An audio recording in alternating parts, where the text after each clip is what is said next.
Hello, my name is Mr. Anderson, and I am mean to people on the internet. I'm always very polite about it, though. I just tend to ask difficult questions and insist on the answers.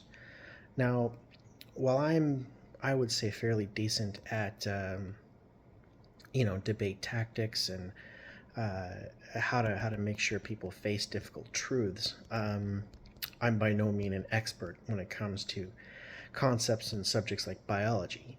But there are YouTubers out there who are, and also who happen to make a point of critiquing things like young Earth creationism, which is one of my favorite topics to use to demonstrate some of the techniques that I like to use. And so I was very honored recently to have a chance to sit down and review one of my debates with two of the lions of biology, and specifically with respect to young Earth creationism. And those two men are Dr. Zach Hancock and Dr.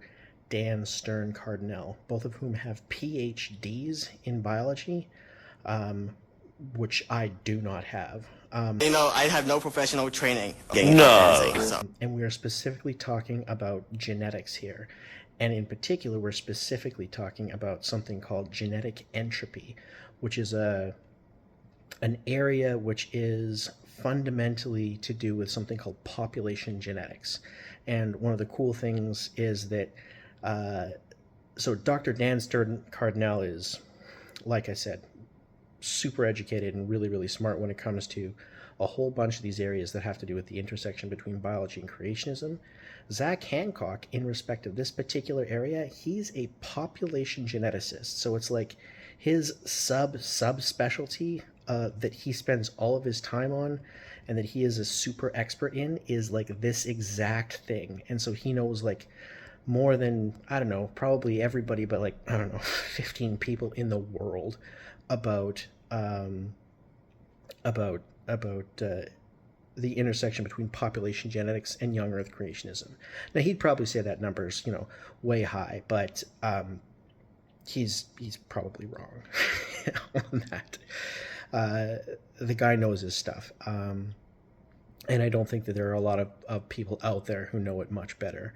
And he is going to be reviewing a debate with little old me, trying to talk about population genetics with, again, another of the most prominent and significant critics of young Earth creationism out there. So it was a very deep honor for me to have my debate reviewed by these two guys and to be there when they did it and sort of try and justify myself and ask questions and learn even more from them was, again, a gigantic honor.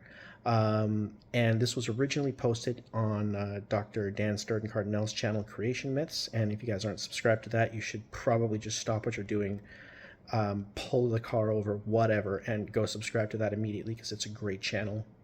And if you're not subscribed to Dr. Zach Hancock's channel, then you should probably do that also.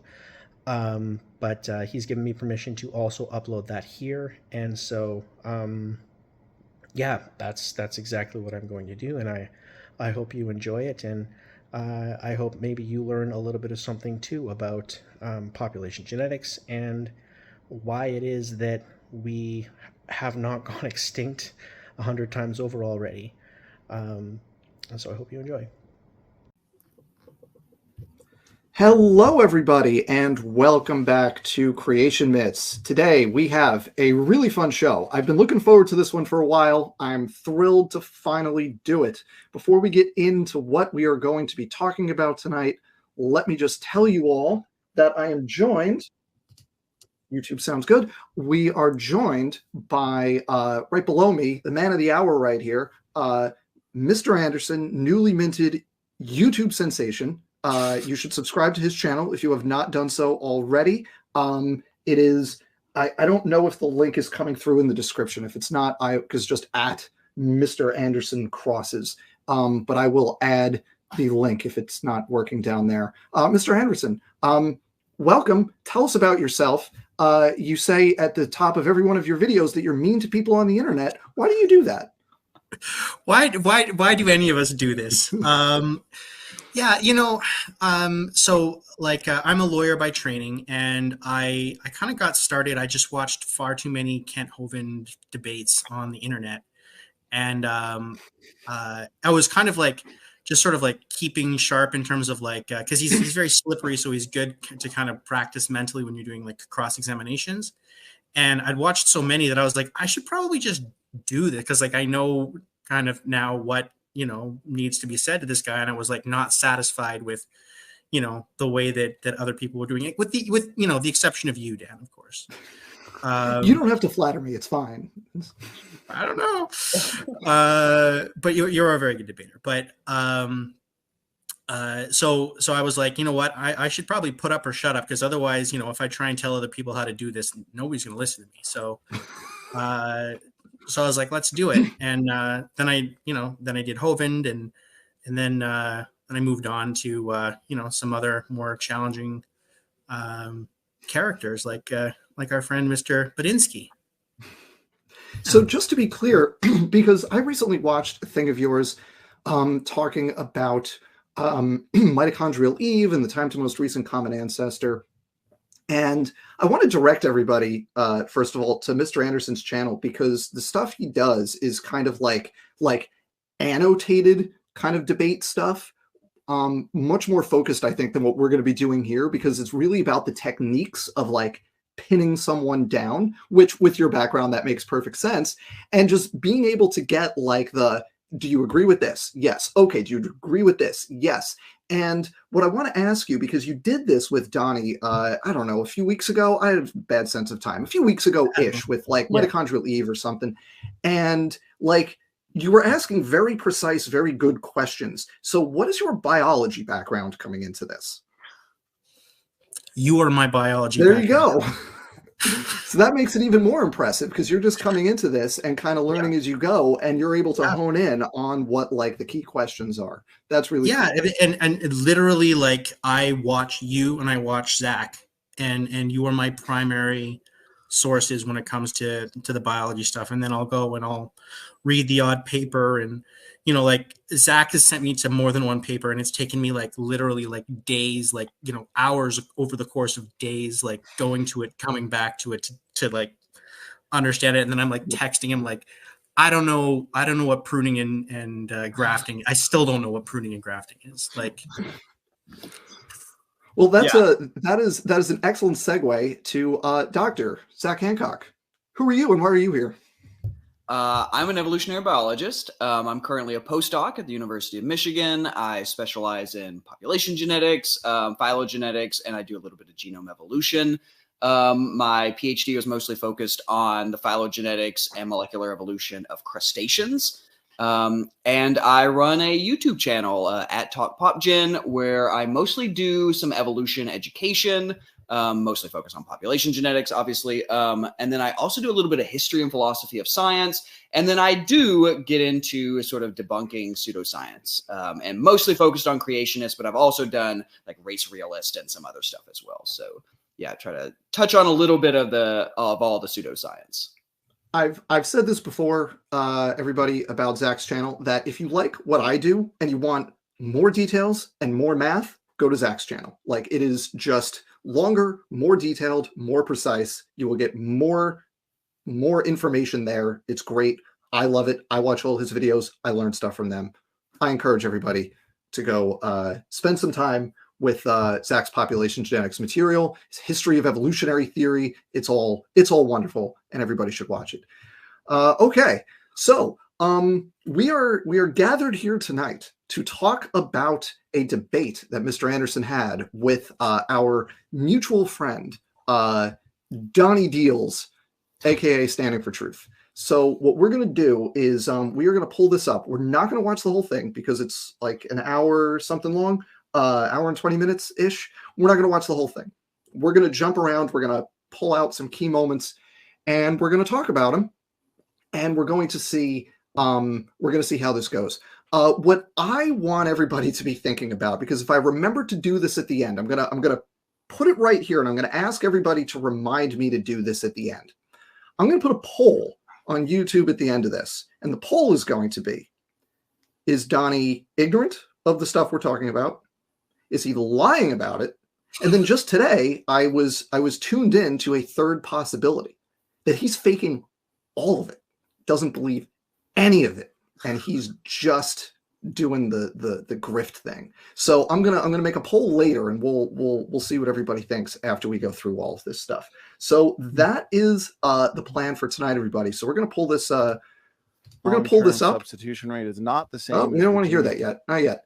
All right. So I've checked the sound with the three of us here, but for the people on YouTube who are watching, just let us know if the sound is good. If it's too quiet, I'm going to turn it up just a hair just to make sure. But just let us know in the chat on YouTube if the sound is good. And we're going to pick it up here, and we're going to let this go for like a couple of minutes. But Zach and Mr. Anderson, at any point, just interrupt, and we can talk about whatever we want to talk about. Here we go. Logical mutation, right? However, over long periods of time, right? So here's the fixation equilibrium that you understand. What do you mean by fixation? I don't think you're using that word correctly. Do you mean mutation drift equilibrium? Mutation. Well, mutation drift equilibrium, I think in many ways applies to mutations, beneficial mutations. No, mutation drift equilibrium is the concept that when you have a population which has reached a local peak of fitness, that mutations are going to introduce, that most mutations are at that point going to be deleterious, and mutation is going to introduce variation, and then more beneficial. There's going to be a counterbalance where now more beneficial mutations are accumulating than deleterious. No. Well, then explain yourself better, Mr. Anderson. Yeah, no, I'm trying to. I'm trying to. Don't worry. I'm doing my best. I'm just not that bright. Can I just I just want to comment on that moment, because when I went through this beforehand and listened to it, just that little bit of self-deprecation goes a long way. I really like that. It's a Canadian thing, right? It's like such a Canadian thing. I really like that little moment. Since we paused, Zach, I was watching your face during that. Do you have any thoughts so far? Yeah. Okay. So we should be pretty clear on this. So mutation drift equilibrium it's a lot of it is in the name, right? So let's remember what these two processes are doing: mutation and drift. Mutation adds new variation to the population. Drift removes variation from the population, right? So eventually what will happen is, if you let the population go long enough, the rate at which new mutations are added equals the rate at which drift removes them. And so what you end up with is an equilibrium level of diversity in the population, okay? And at equilibrium for a diploid population, that's equal to 4 times the population size times the mutation rate. And this was derived by Kimura and Crow in the 1960s. And so that's what mutation drift equilibrium is. It's sort of a mathematical expression of how much diversity we expect to be maintained in a population, irrespective of like selection, right? This is just drift and mutation, and they will reach an equilibrium because they're counterbalancing each other. Which is important for genetic entropy, because the point of genetic entropy is that there is no equilibrium point. The mutations just accumulate infinitely until everybody is dead. And that, like, before you even introduce like selection into the equation, that flies in the face of well-established, well-documented, like very robust, very basic population genetics. It just doesn't work. Yeah, and we'll get into this a little bit later. I don't want to spoil it, but it is mutation drift equilibrium is also reliant on the fact that there is no fitness impact of any of these mutations, right? And so the 4 NV of mu, that equilibrium rate that I just described, is for neutral mutations, and specifically for strictly neutral mutations where the fitness of impact is exactly 0. When it's not exactly 0, it's a little bit more complicated than that. Which I think that's foreshadowing.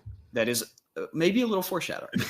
So at a localized peak, right? Like once you get, it's kind of like, when you hit the top, there's nowhere to go but down, right? So if a creature reaches its maximal sort of level of fitness for a given environment, and that environment doesn't change, then most mutations that occur are going to be deleterious, just because there's nowhere to go but down, right? And so then it's going to introduce mutation, like mutation is going to introduce variation, and then selection is going to remove that mutation. And that's selection mutation equilibrium. Yeah, right? so here's mutation drift equilibrium right here. Mutation drift equilibrium. I just want to comment how rude that was, because he didn't listen to an effing word you just said. He was still doing the last thing, going through his slides, not paying attention at all, which is what Kent does too. He's learning his debate techniques from Kent, like just not listening at all, just buzzwords, slides. That's it. It's Yeah, like, I was just say the same thing. That's very much a Kent Hovind thing to do, is like to be scrolling through your slides as the other person is talking. Yeah. I think that there is something to point out here, is that I think Mr. Anderson and Donnie are talking about two different things here, right? So the mutation drift equilibrium is what I was describing before. I think what Mr. Anderson here is talking about is actually the concept of an adaptive landscape, right? And so you can think about an adaptive landscape as a sort of topography of different fitnesses, where sort of the X and Y axis represents all possible phenotypic combinations. So it can be more than two-dimensional. It's really multidimensional. But across this landscape, you have peaks and valleys, where peaks are the highest points of fitness, and then the valleys are places of phenotypic combinations that are really low fitness. When you are, let's say, in a valley, or you're at the edge of a mountain, you're not at the peak, then the distribution of possible mutational effects are actually quite broad. You can get really good mutations if you are far away from a peak. But once you get to that peak, any subsequent mutations, by nature of you being the most fit you can possibly be in that environment, are going to be deleterious on average, right? And so this is the sort of adaptive landscape concept that Mr. Anderson here is pointing out. That I've also tried to make this point with Donnie and them before. I tried to make this point with Paul Price, and it just went straight over their heads. But it is a super important concept when you think about how the distribution of fitness effects evolves, because it's a thing that itself evolves. It's not a fixed thing, and it evolves as a function of where you exist on that fitness landscape. Mr. Anderson, you want to add anything? No, that's what I was going for. Which Yeah. I love the way you described that. I think that was a great way to like paint a very clear picture of what we're talking about here. Is a standard part of many evolutionary models. Given many millions of years, one would expect genomes to become saturated with mutations, reaching. Oh, was that? Sorry, I can't tell whether it's the Mr. Anderson that's here live or it's the Mr. Anderson in the video sometimes that's talking. So I thought that was live, but that was in the video. Sorry, everybody. That was my misunderstanding. An equilibrium where the number of new mutations is balanced by the number of mutations lost through random drift and purifying selection. So it's not the same thing as fixation equilibrium that I'm talking about. Well, yeah, okay. I don't know what this is, but I was talking about mutation selection equilibrium. Okay. But I don't know what this mutation drift equilibrium is then. So something fixation equilibrium that Chris Roop and I have wrote about is simply the fact that over long evolutionary timescales, your per generation neutral mutation rate will equal the fixation rate. And so if 50 mutations are, if 50 mutations for neutral mutations, right? Neutral, yeah, of course, because not for nearly neutral mutations. Nearly neutral as well. No, because, nearly neutral, you got to use a different formula. No, because nearly neutral mutations are not subject to selection, and so they act as neutral to selection, but because they have only slightly deleterious effects, they still drift, and they would drift to fixation. That's genome wide or population wide genetic damage. Just give me a sec. I love this. Is like, I got to go get my book. Like, I love that moment too. I'm going to go get my notes.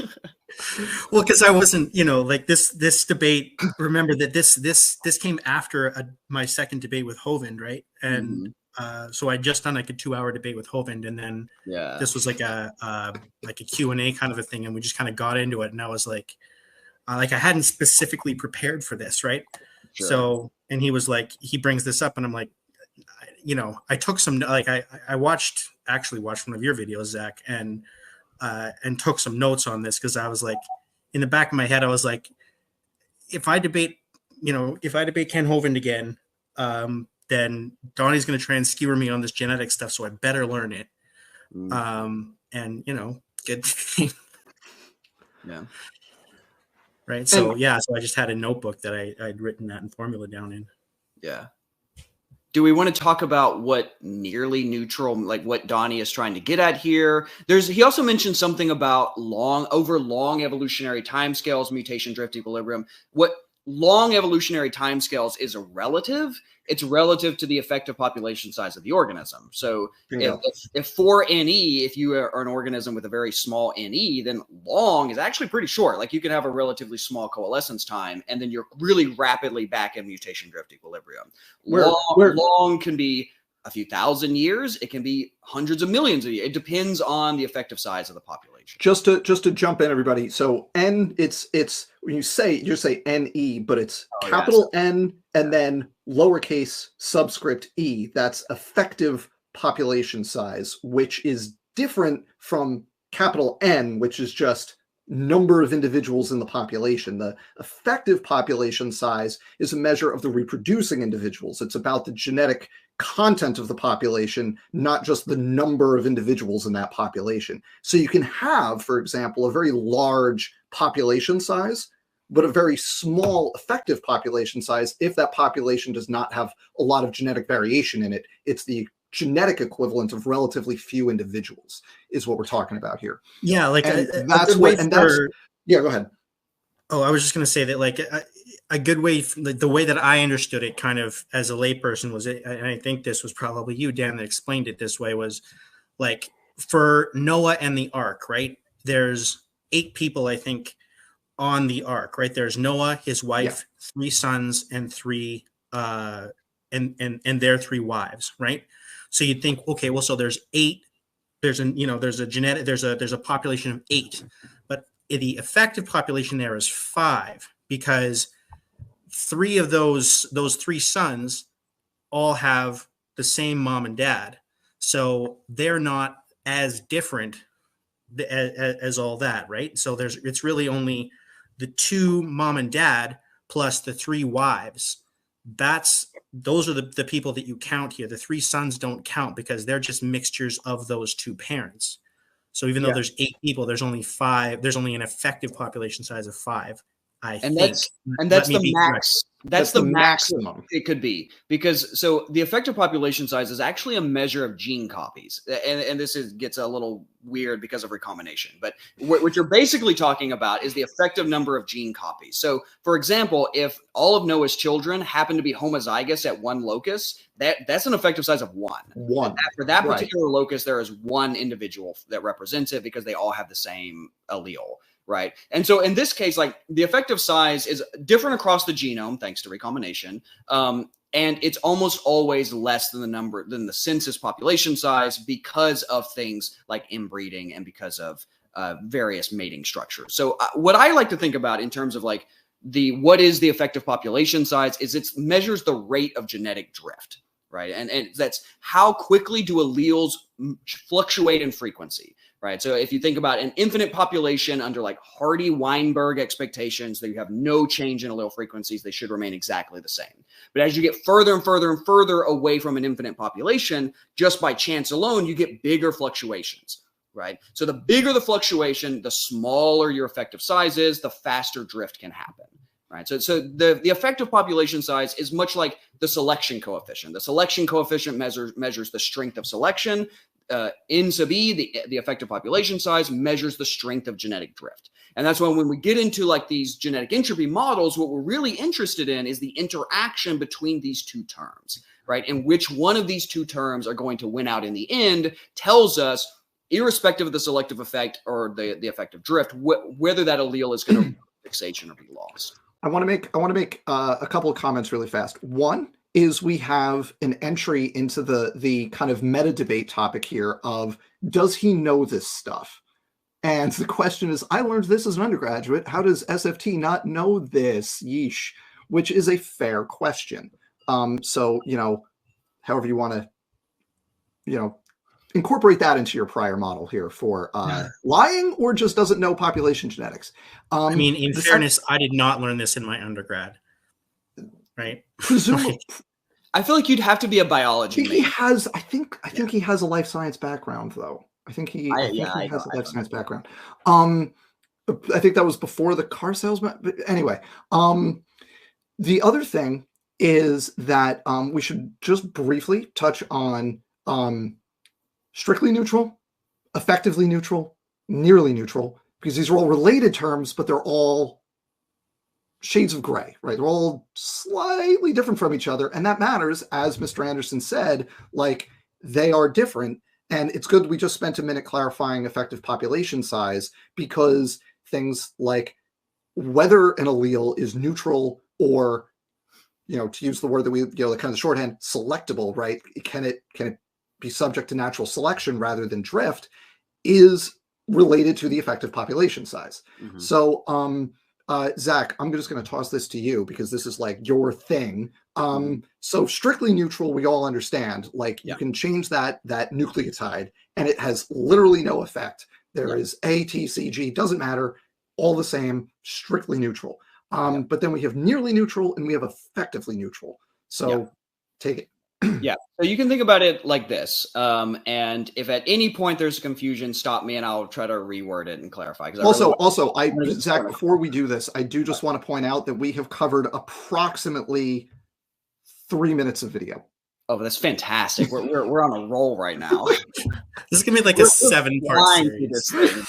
Like no time at all. We better slow down. We probably should, because I mean, like, if you guys want to be like, if we're being honest, this is already a very high level discussion for anybody who does not have a life sciences background. Like, we are actually concept-wise going very fast. So yeah, so that's my point. As I want to try to explain this in a way that like people like really understand.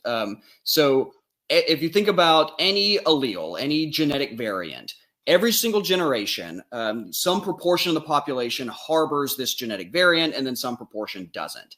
And the number of individuals that have it, every single generation has a variance, a fluctuation, right? And that fluctuation is just due to chance. Right, there's some variation that happens where sometimes you give more of that allele than other times. So if you were to track it through time, it would kind of do this, right? It kind of jumps around through time. Okay. Now let's say that particular allele has some effect on how many offspring you have, right? It has some fitness effect. And let's say it's like makes you leave slightly fewer offspring than if you didn't have this, right? Okay, so now what happens is selection is trying to get rid of that allele. It's purposely trying to purge it. But if the per generation effect on that selection is having on that variation is smaller than the variation itself, then we call that nearly neutral. Because what that means is that drift is actually causing the change in the frequency of that allele to be greater in magnitude than what selection can change that frequency. So selection is still acting on it. It's just drift has a greater effect due to just the chance impacts for per generation. Does that make sense? Mr. Anderson, did you follow? Do you feel like you followed that? Yeah. So there's a thing I should clarify, and that is that so I am technically misusing the term nearly neutral throughout this debate, and that is sort of by accident, but sort of on purpose. And the reason is because if I try and stick with the very strict technical definitions, then this all going to get lost on them, right? Mm-hmm. And so when I'm using the word nearly neutral in the debate, what I'm saying is that we're talking about those traits that are straddling that line of selectability, where the size of the population and the selection coefficient, if they change by reasonable amounts, it will actually make a difference. Where, like, it will, that for that trait, it's actually going to depend on the selection coefficient and the population size to determine whether or not it is effectively neutral or selectable, right? Which is technically wrong, because a nearly neutral mutation is technically an unselectable mutation. It's one that is... Yeah, it's not unselectable. It's just proportionally, the Yeah. the changes in its frequency are being driven more by drift than by selection, but the proportion of that that's driven by selection is not zero. So what you actually said in the debate moment that we just watched a second ago, when Donnie was insisting, like, well, you got to treat that as neutral. No, you were correct to say that no, the I'm more math is correct than I actually. thought I was. I'm glad to be wrong good. about how wrong I was. You were correct to say that no, the math is different there, because it's not that it's not that if something is, he likes to talk about this, this zone of no selection, and if your effect on fitness is within that zone, it's not zero selection, it's proportional to the effect that drift has, but it's not zero. It doesn't, you cross that line, it immediately goes to zero. That's not how it works. Yeah, it can't overcome the variance every single generation that drift is causing, basically. And another way to, like, maybe a simple way, like a mathematical way to think about it is, like, if you have S and videos over here, if you have S as the selection coefficient, and then let's say N of E, it's technically 1 over N of E. If 1 over N of E is your rate of drift, if those two values equal each other, right, then that allele, despite having some effect, is effectively neutral, right? It behaves as if it is neutral because the amount of selection impacting it is exactly equal to the amount of drift that's impacting it. Does that maybe help clarify it a little bit? Yeah. No, I think that's clear. So anyways, that's kind of that's what we're talking about. So in the debate, when we're talking about nearly neutral mutations, we're talking about mutations that are, near that line where it's kind of like, it is partially subject to selection, or, the degree to which it's subject to selection is going to actually be dependent. It's not clear whether or not it's selectable or not. Yeah. And technically the probability is always less than the rate of drift. Even if you go back to the original Kimura papers in 71, it's approximately equal to the rate of drift, but it's actually technically always some number less. So even effectively neutral mutations never quite reach the rate that you would expect under drift alone. It's always some number less. And you make this point later on, again, spoilers, you make this point later on that the effective population size, it really, really matters in this case, right? So like one person's junk is another person's garbage in this case. They're like, what is effectively neutral in one population is strongly selected in a different population. Yeah. Which is to say, in the context of this debate, Donnie, who's been doing this for literally years, he has been doing this since well before I was on YouTube, which was 2020, because this started as a pandemic hobby. And he'd been doing this already for some amount of time before that. He's wrong about this, even though he says what he just said in the debate that we just saw. He says that all the time. That's wrong. Mr. Anderson, who, relatively speaking, just got here. Welcome to the party, pal. Was right. So what I did here in the video is I jumped forward a little bit to our next time point. It's going to run. What we'll do is this. I'm going to run it for 3 minutes, because we're never going to come anywhere near finishing this if we stop every 20 seconds and then like chat about PopGen for 15 minutes. So what we're going to do is we're going to let this run for 3 minutes approximately. Take notes during the 3 minutes. I'm keeping time. Take notes, and then we'll boom, and we'll talk about what we just saw. So let's do that. Here we go. Finish my point. I know you got a book, so you'll have a point to make. No, it's just notes. Go ahead. Okay.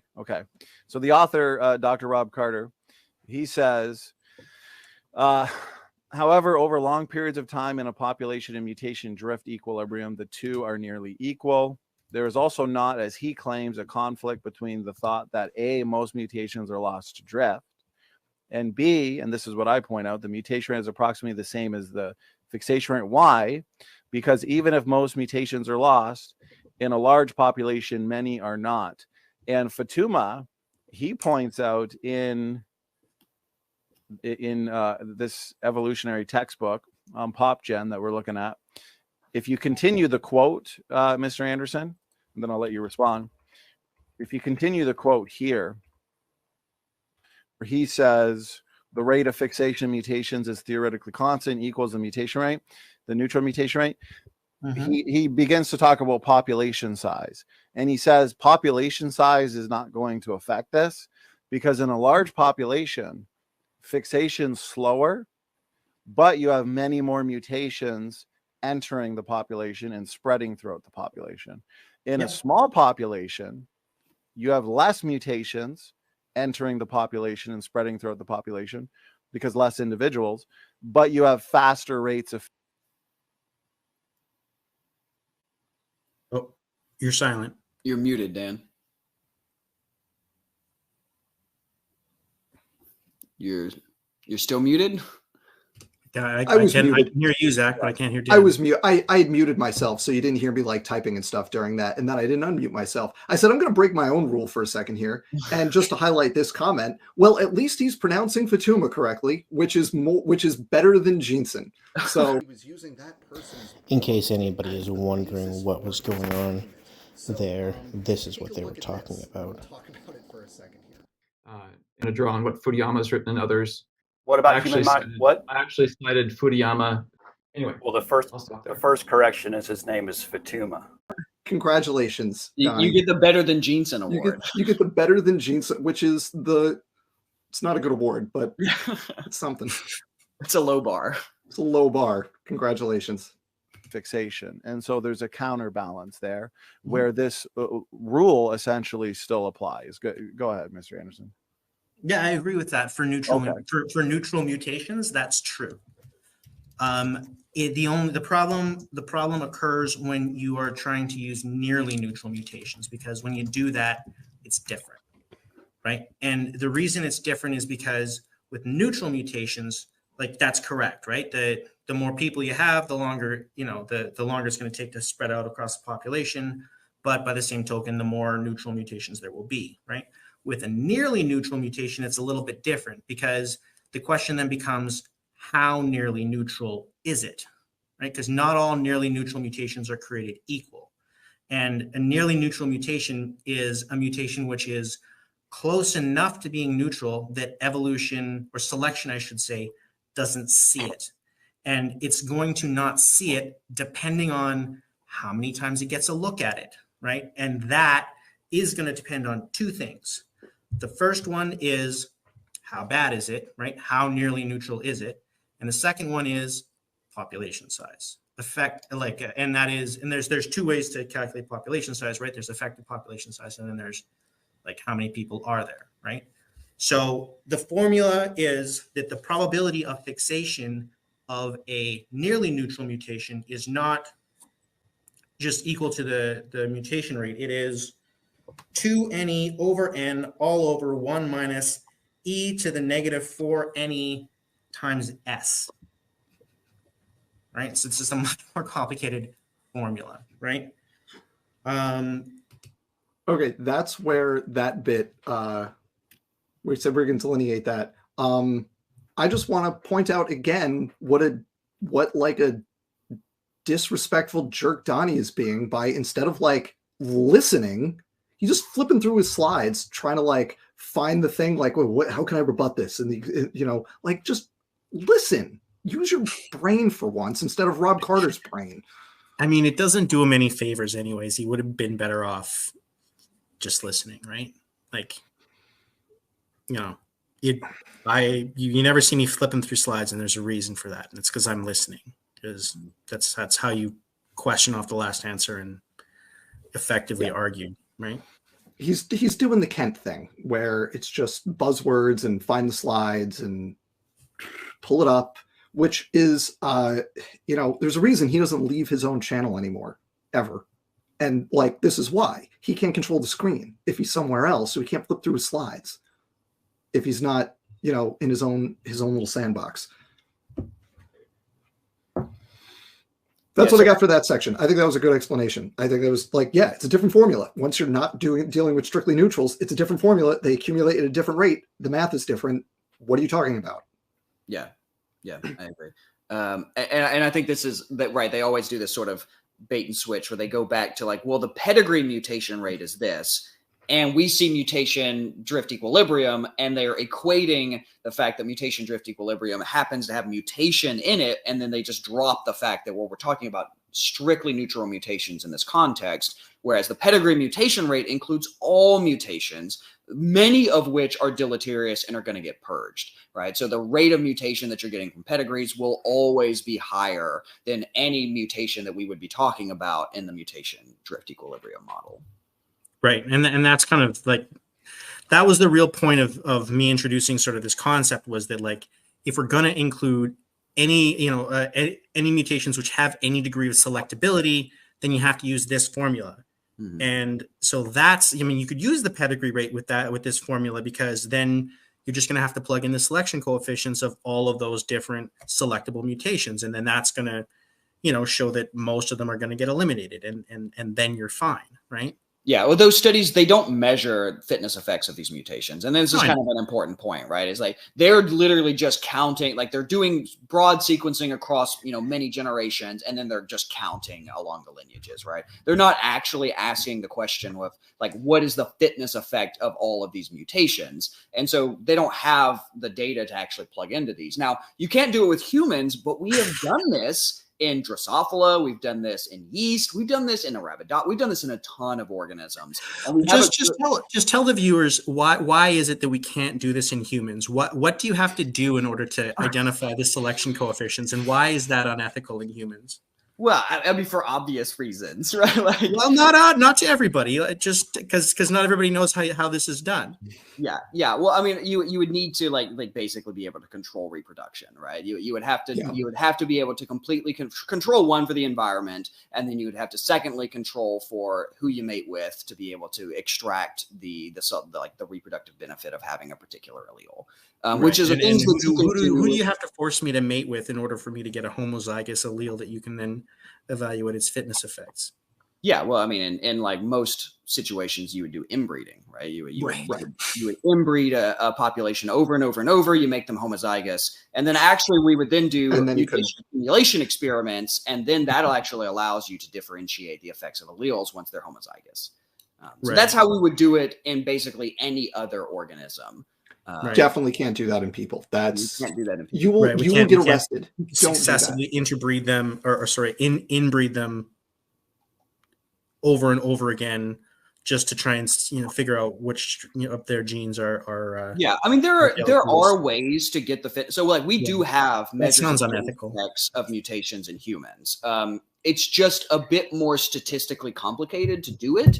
And I feel like I could explain it, but we would really get into the weeds. So just note there are some ways to do it, but it is a lot of statistics to pull it. And it's retrospective, right? It is retrospective. Yeah. You're taking allele frequencies. You're looking at the rate at which they have changed, and you know something about the rate at which they should change under drift versus the rate at which they should change if selection is acting, and you can fit a curve. Right. And so there's like some statistics going on behind the scenes here that allows you to do this in humans. I just want to point out that when Zach Hancock says we're going to have to get into the weeds here, and there are some statistics, that is code for none of you will understand any of this at all. I think everybody would follow. It might take us 45 minutes, but I think we'd get it would take the whole rest of the stream, basically. It would, like let's pull up the Habsburg pedigree and talk about one thing before we move to our next segment here. I just want to point out that there's also a thing creationists do here that like all the time is you get like, I'm going to talk about this one thing, and then in the next sentence you get modifiers, you get nearly, approximately, like, well, hang on, now that's not the same thing. You can't just treat those things as the same. Donnie does this all the time. He starts talking about neutral, and then it's nearly neutral, and those accumulated approximately the same rate. Okay, but approximately is not the same, and that changes the math, and it doesn't work anymore. It changes the math a lot. Yeah. So that's something everybody to like watch out for, because All right, so we're going to jump. Actually, we're not going to jump. We're going to jump marginally here, and then we're going to do another like 3 minutes. And we're actually going to stay right there. We're going to do 3 minutes, same game. Here we go. And that's the basis for for every mutation that you do or that you want to calculate, it's going to depend A, on population size, and B, on how nearly neutral is the mutation, right? So what's going to end up happening is that some of these mutations are like, the closer it is to neutral, the more likely it is to get to fixation, right? And the smaller the population size, the less close to neutral it has to be before it's got a pretty good probability of reaching fixation. So the really bad mutations never reach fixation. Well, the really bad mutations would be subject to selection, and that's the whole point. Is you're trying to make the no selection zone in terms of these neutral mutations. You're trying to make it as small as possible. When in reality, I didn't interrupt you. Let me just finish. If you disagree, just note it down like a debater does, and you can respond to it. The problem is there's so much in terms of genetic noise. There's selection interference where you have all these traits segregating in the population that your most beneficial ones are just never even amplified because of the noise. There's so much going on in the genome that what you're arguing seems to me to be very one-dimensional and counter to what a lot of these evolutionary scientists in the field are saying. Like right here, Iyer, Walker, and Keatley, they say it seems unlikely that any mutation is truly neutral in the sense that it has no effect on fitness. And so where you say, and this is where I'd like you to speak, it sounds like you're agreeing that, okay, the same number of neutral mutations should be fixed every generation. The rate of fixation mutations is theoretically constant, equals the neutral mutation rate.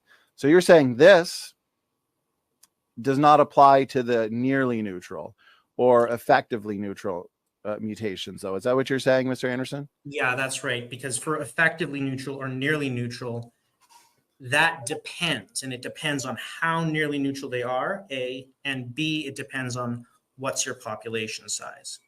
So let's say and here's kind of the problem, as I understand it, with like the genetic entropy model, is that, let's say, for example, that you've got a mutation which is nearly neutral, right? And it's spreading across the population and it's drifting towards fixation because it is within that no selection zone on its own, right? Like a time bomb, right? And then you've got your trigger, right? So it's like this mutation and that mutation on their own, they're neutral. There's no fitness cost, right? But together, there is, right? Then what that means is that they're never going to both reach fixation, because whenever, let's say one of them reaches fixation first and everybody's got it, right? That means then that if it is deleterious, if it has an effect on fitness, and fitness, I'm defining fitness in the conventional sense, right? Reproductive. If it has an effect on fitness, then it'll have an effect on fitness, which means selection will see it and it'll be subject to purifying selection, right? It'll never reach fixation because its value of S gets bumped up, which screws up the whole formula. So first off, like that first half of stuff that he just said, like, I mean, am I correct in saying that was some word salad? And he was kind of, I think, just talking while he like thought about what he's quoting Sanford. So like when he talks about no selection zone, genetic noise, like this is Sanford terms. Just straight up, like, but it goes through the standing for truth. It just sounded like word salad to me. I was like, nothing you're saying is making sense right now, and I'm just going to wait until you start saying things that make sense. This is correct. Like, he doesn't, like, if you said, explain the math behind the thing you just said, he couldn't do it, right? No chance, none. He just parroting Sanford. Earlier, he did it with Carter. It's just, he's just quoting people without understanding the words is what's happening there. Yes. Yeah, and like this idea of like the no selection zone, I would love for them to define what this is. This is a thing that like even Sanford in his book doesn't clearly define. I did a whole video trying to like clarify what this quote unquote no selection zone is. Basically, it's just supposed to be the zone of effective neutrality, right? So it's the zone within which the selection coefficient is so small that it's equal to or less than the rate of genetic drift. Like that's the no selection zone. Which, by the way, I called that one earlier. So if you've got your genetic entropy bingo card and or drinking game, drink responsibly, folks. There you go. He also says genetic noise. I would love for them to tell me what counts as genetic noise. Is that just another word for drift? What do we mean when we say genetic noise? And then he uses the phrase selection interference. Donnie, I would love for you to explain to me what selection interference is, because I suspect you don't know what selection interference is, but I would love for you to explain. I don't know what selection interference is.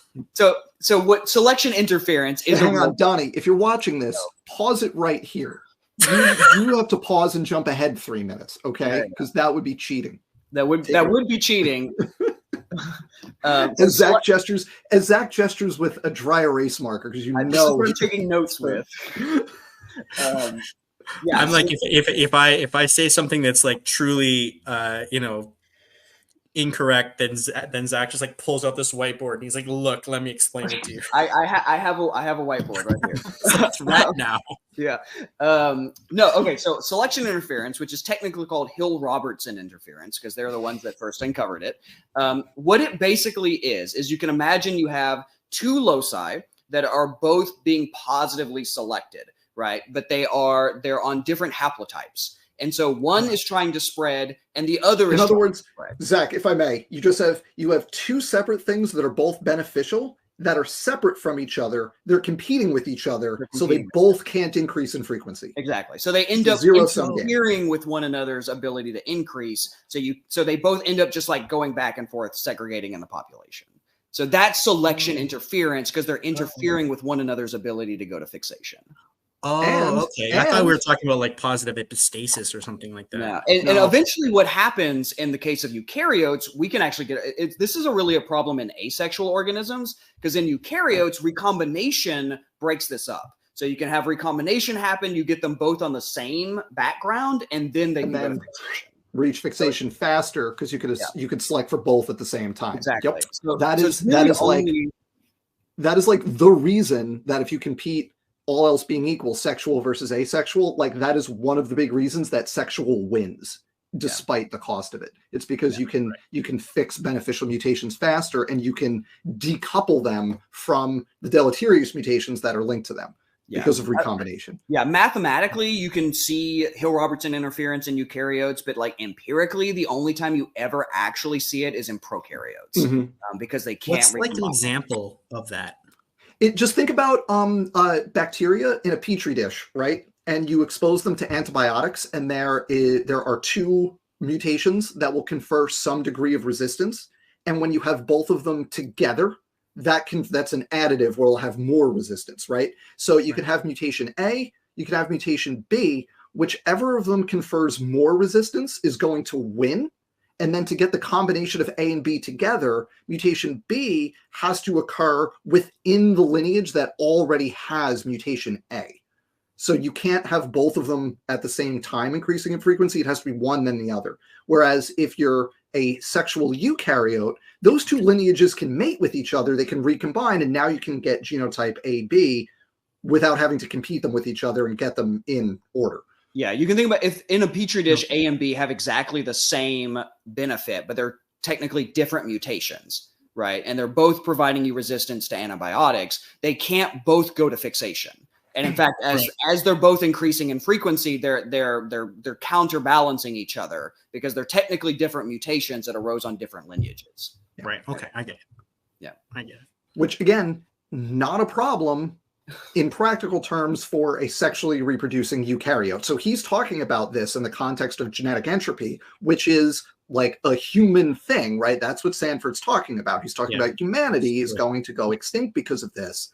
That process, which Donnie does not know what that is. He doesn't know what those words mean. It doesn't apply. Now. It doesn't apply. All right, Donnie, you can start watching again. Do we have anything else there, folks? Yeah, the other important thing that I wanted to note was so like there's two models of genetic entropy that we talk about here, and sometimes they get conflated, and it's important like to kind of keep these distinct in your mind. And the one that we talk about mostly in this debate is what I call the time bomb model, right? So that's where you have, a number of, let's just use 2 because it's the smallest number that this makes sense with, but it could be any number, right? But you have like, say, 2 mutations and one of them is like the bomb and one of them is the trigger, right? And you have to have both of them at the same time for genetic meltdown to occur. And that's one kind of sort of genetic entropy where you've got these 2 different alleles bouncing around in this system or in the population. And if both of them reach fixation, then the whole population goes extinct. The other kind is what I call like the lobster pot model, which is where you've got like one that goes and it like makes it a little bit worse and it reaches fixation, and then another one that goes and it makes it a little bit worse and that one reaches fixation. And there's no way that you can that selection is going to be able to stop it, because everybody has the first one by the time the second one comes along, and the lobster pot just gets a little bit hotter and a little bit hotter and a little bit hotter until eventually the lobster boils. So that one has its own problems. I love these terms. I love it too. This is great. They are models that already exist. Right. This is great though. This is fantastic. This is somebody who like doesn't know this stuff being like, this is one way this could happen. This is the other thing that can happen. And what you're describing are actual phenomena in population genetics. This is great. The first one you described is called synergistic epistasis. That's the technical term. I like time bomb better, maybe, but it's synergistic epistasis. It's effectively, you have 2 loci that aren't the same, like they're 2 different positions in the genome, and they mutate, right? And so long as you don't have both of them on the same background, you're okay. Maybe you have a little bit lower fitness, but in general, you will be okay. But if they occur on the same background, it explodes, right? It causes a massive fitness decline, right? And that's so instead of having what we call an additive model, where you could take the fitness effect of one by itself and just add it to the fitness effect of the other by itself, and then predict what the impact on fitness would be if you had both. And in this case, you can't do that, because when they're together, they don't act in an additive way. They act in a much different way, a much more complicated way. And that's what synergistic epistasis is. And just to be with the word synergistic, what we're going for here, because you could also have antagonistic epistasis, where they kind of operate against each other, right? Where you have one effect in one context, but then this other mutation occurs, and you get a different, you get the directionally different effect, right? So it's when we say like synergistic versus antagonistic, those are not synonyms for beneficial and harmful, right? It refers to the direction of the effect in terms of, and you could have synergistic. Right, so synergistic epistasis could still be like, they're synergistically bad. Right, exactly. They multiply each other. It just means that they add together rather than they cancel each other out. Yes, that's so because we're later going to talk about Paul Price and his glorious mustache, right? And if we had considering the importance, to the survival of the species of glorious mustaches, right? If you had like thicker hairs, that's fine, that's neutral. And you had like thinner pores or like hair follicle tubules, you have more right? density, right? The actual tube is narrower. Oh, right? I got you. Okay. That's neutral. But if you had both of those together, then then the hair can't get out of there. And then now you're going to just have ingrown hairs, and you can't grow a glorious mustache anymore. And now you're never going to be able to have as many kids as you want because of the lack of a glorious mustache, right? So that would be synergistic epistasis in a bad way. Have I got that basically right? You got it. That's it. Okay. I like time bomb model personally. I think that's great. Yeah. And then the other one, the lobster pot, is just like the basic, the traditional classic way you would estimate genetic load, right? Is where you just consider every single loci contributes additively. And this is where we get the mutation load paradox and stuff like that. It's from this sort of additive model. But the more and more we've learned about the genetics, the more and more we realize that loci are interacting epistatically all the time, such that these sorts of additive models very rarely actually capture the real complexity of genomes. Yeah. I'm jumping in here because I just want to make it clear that figuring this stuff out on your own is a lot harder than having 2 experts who are really good at explain these things to you. So this stuff might sound really obvious to you guys, but It's not. This stuff is actually hard. And I only want to say that to defend myself because they explained it so quickly and so clearly. And we almost exclusively talk about sort of the time bomb model in this debate, and partially that's just because that's what we talk about. Partially that's because like all the examples that these guys use of like instances where there is genetic entropy are like, you know, very rare genetic diseases and stuff like that, which are the time bomb model.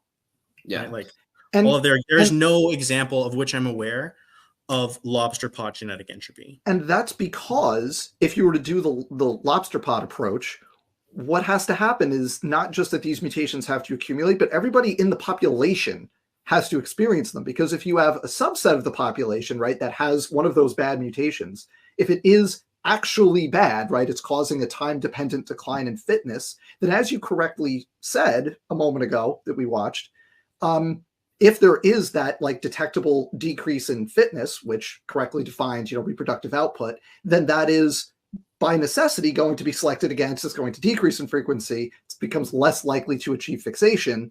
So you don't have this linear accumulation of mutations leading to a linear decline in fitness. So what creationists describe is that you have a situation where you have all these below threshold mutations, and all of a sudden fitness falls off a cliff once you hit a threshold level of accumulation. So they're like by necessity, creationists acknowledge basically that the lobster trap or the lobster pot model, lobster trap model is a different thing. The lobster pot model like doesn't work. Like even they'll acknowledge that like that won't work. You need to have the sudden drop off.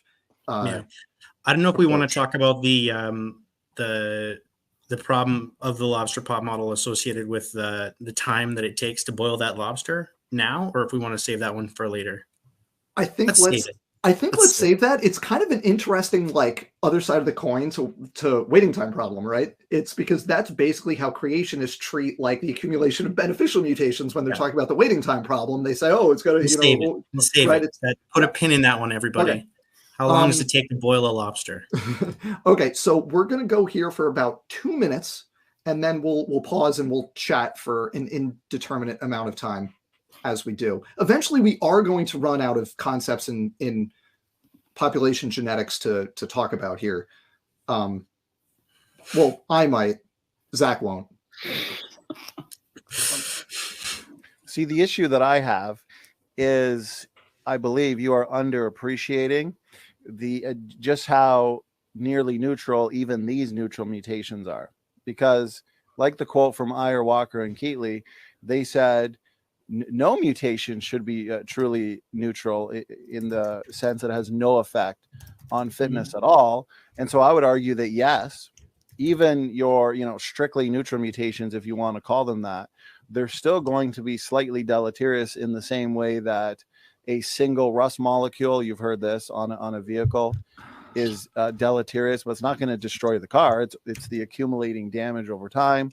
Or a single spelling mistake in a book the size of an encyclopedia. On its own, it's inconsequential, but as enough spelling mistakes accumulate over time, the message becomes muddled and the book becomes unreadable. And just like the genome, this is a ticking time bomb. I do think that the reproductive way of defining fitness is greatly flawed, because by the time the entire let's not get into that. Just give me that one. We can talk about that later. Well, I'll ask a clarifying question. So you have two neutral mutations, nearly neutral mutations, entering the population. Depending on the size of the population, it sounded like you said, okay, maybe one is strictly neutral, but then another one has an effect on that one that makes them both seen, and so selection removes them from the equation. Or did I misunderstand? Selection would only remove the second one, probably. Right? Okay. And then the other one would. This is an example of what they call mutational load, right? So like you've said, like on many occasions, we're all multiply mutant, right? And so we do have these deleterious mutations that are often heterozygous and recessive, right? And when they hit homozygosity in a particular person, then like the time bomb goes off essentially, and there's a big problem, right? Or even there's a little problem, right? But, you know, so here's part of the thing is that, I'm sorry for diverting on this. Actually, I'll By the way, sorry, I said 2 minutes. I meant 3 minutes. There's about like 50 seconds left here, and then we'll chat. Sorry, everybody. finish that thought and then we'll go on to this other one. So what that means then is, let's just use the example of the big problem, but it's only a big problem if there's an accumulation, right? So at the point where there's enough of an accumulation of rust spots, for example, in the car, where it does have an effect on fitness, then that last mutation, which would actually cause a selection effect, is never going to reach fixation. Because as soon as it hits, you know, as it starts to spread through the population, if those other things are already fixed, and now this is going to be the straw that breaks the camel's back, the straw that breaks the camel's back will never reach fixation because it is selectable.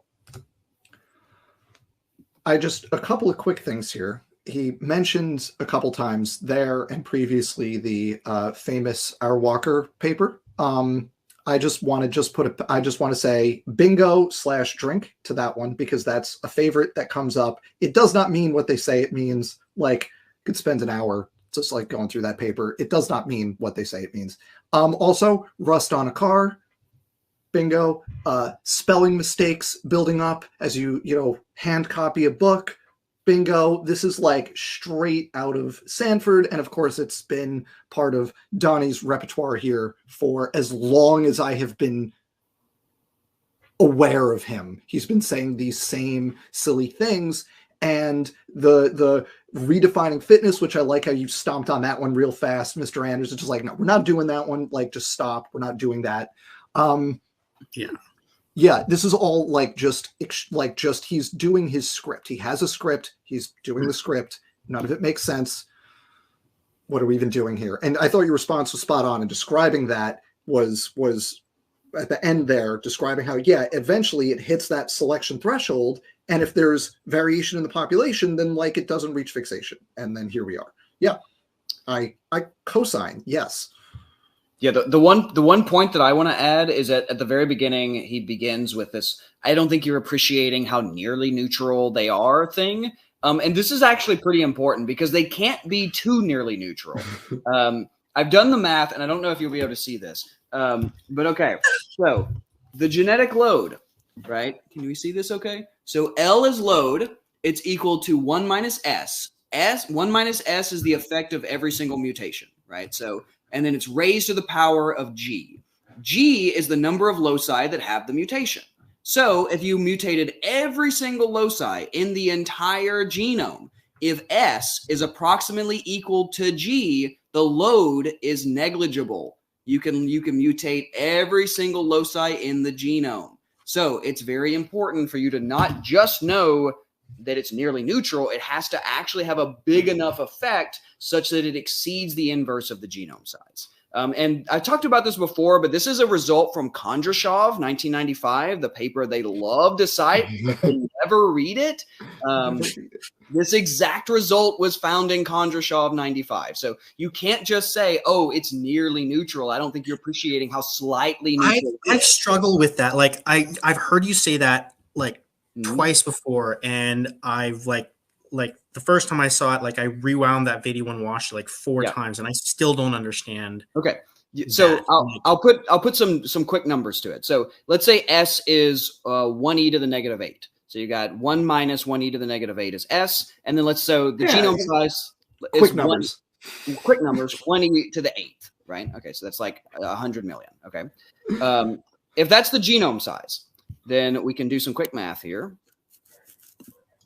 So that means that the load is equal to 0.63, so 63%. And so if we take the number of offspring that you would need to have, that's 0.63 divided by 1 minus 0.63, that's 1.7. So basically, you need to have 1.7 offspring on average to deal with that load, right? That's mutating every single loci in the genome to a less fit variant. You can have less than 2 offspring on average and still maintain population size. Does that make sense? I thought you needed 2 offspring Oh, each person needs to have 2 offspring, so each woman Right. needs to have 4. So yeah. Yes. And just to kind of draw a distinction here between that and like the math in Sanford's book, Genetic Entropy and the Mystery of the Genome, Sanford very strictly requires hard selection, right? He's talking about like how many people would have to die every generation, and that's not how selection works. It's not like either you have kids or you die. Like there's a lot of ground in between there. Do you have 1? Do you have 3? Do you have 10? Those are all going to affect, right, the genetic makeup of future populations in different ways without necessitating the death of an individual. So when you treat it with exclusively hard selection, you end up like every woman would need to have, however many kids it would be, right? And it's like at this ridiculous number, I think it's like thousands. If you have like 100 mutations per generation, like per individual per generation, but that's only if you assume that the only way to get rid of the mutations is killing the people that have them before they have kids, and it's not how it works. Yeah, and it's just like this is a really important point, right? Is that the math I just showed you and the math that like most genetic load, even like not even the silly genetic entropy, but like the genetic load actual PopGen models all assume hard selection, right? So they assume that selection is acting on like the absolute number of offspring you have, and so are impacting population growth rates. But there's another way that selection can act, and that's called soft selection. So in soft selection, selection is actually competitive. So it's relative to individuals. I had a commenter once that I think summed this up really well. It's that I don't need to outrun the tiger. I just need to outrun you, right? And so in this way, this is selection acting on the relative abilities of individuals as opposed to acting on the absolute numbers. And in fact, once you include soft selection, it completely obliterates the genetic load problem. And this is something we've known since the 70s. If you just transition to thinking about selection as a soft versus hard, you can actually get rid of the entire mutation load paradox falls apart. But like, they never talk about soft selection. I don't think most creationists are even aware that it's a thing. I've never seen anything that Sanford has written that even seems like he's aware that soft selection is something that exists. Yeah, no, they don't know. Okay. Okay, this next bit, I'm going to play this for just a minute-ish. Here we go. I would argue that fixation only exacerbates the problem. Okay, so any mutation that reaches fixation, if it is slightly deleterious, that is very small damage population-wide, where now it's not subject to selection because the entire population has that mutation now stuck in place. I think we'd agree with that. But genetic entropy still applies when mutations don't drift to fixation, because let's say, for example, in the human population today, we got about 7 to 8 billion people. Mutation rates about 100 per person per generation. That's 700 billion new mutations this generation alone. Drink/bingo responsibly. Bingo responsibly. And so those mutations will spread. They will lead slowly into genetic sickness. And by the time selection can see the damage, as you pointed out, everybody's multiply mutant. And so all it can ever do is slow down the genetic degeneration problem. Because let's say Okay.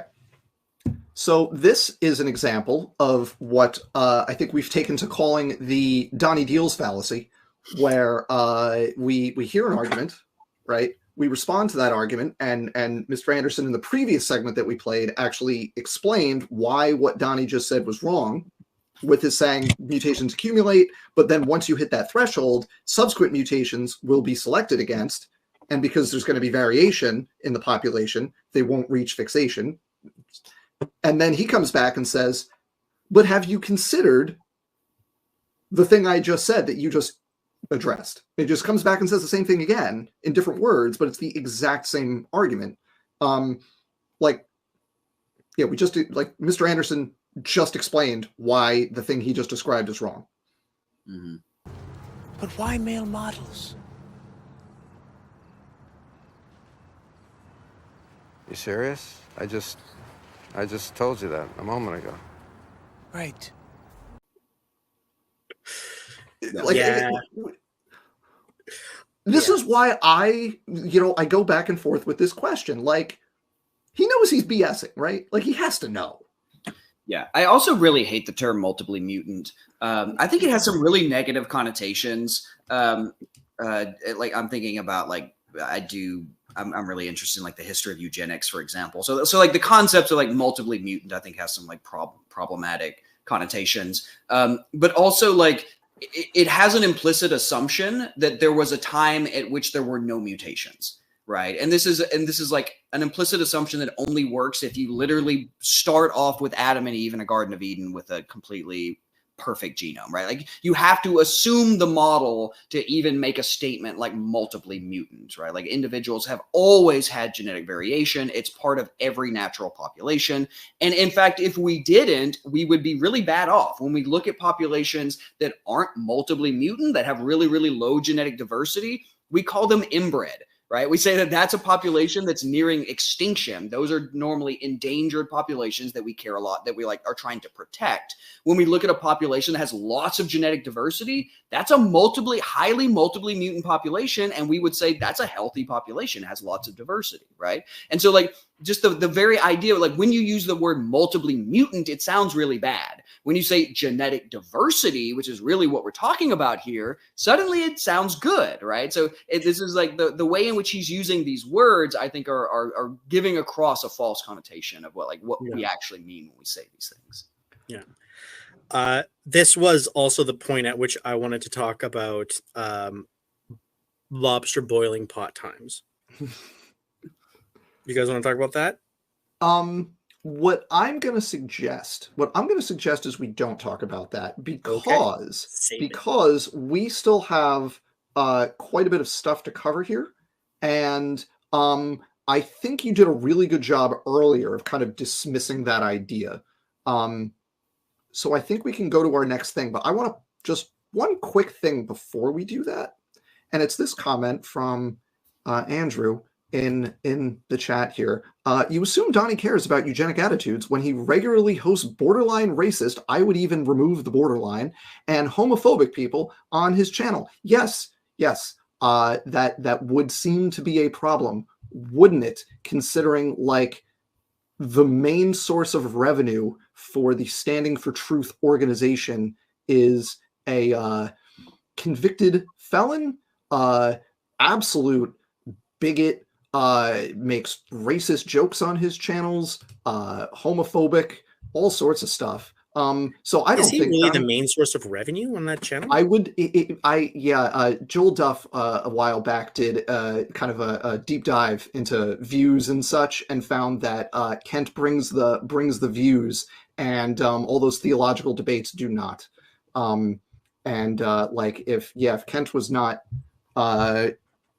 ban evading by using Standing for Truth's channel as his main platform, then the SFT ministry would have far fewer eyeballs on it, let's say. Okay. Which I think explains why Kent is a fixture there. Right. I have opinions. We shall talk further about that offline. I mean, Kent. I mean, I'm gonna put a penny. I'll put a coin in the swear jar for this one. Kent is an asshole. Like, screw that guy. And, like, Donnie's an asshole for hosting him. It's not more complicated than that. Like, it's what it is. Like, you should have the decency to just be like, you're not welcome on my channel. Like, this is a guy, like, if you go down the Kent rabbit hole, sorry, everybody, I'm going to just hang out on my soapbox for a moment here, then we'll get back to population genetics. But, like, if you go down the Kent rabbit hole, you will find frequently just, like, straight up racist stuff on the various channels he uses, because his main channels got banned because of, like, the medical pseudoscience stuff they were peddling repeatedly, to the point where they got nuked from YouTube entirely.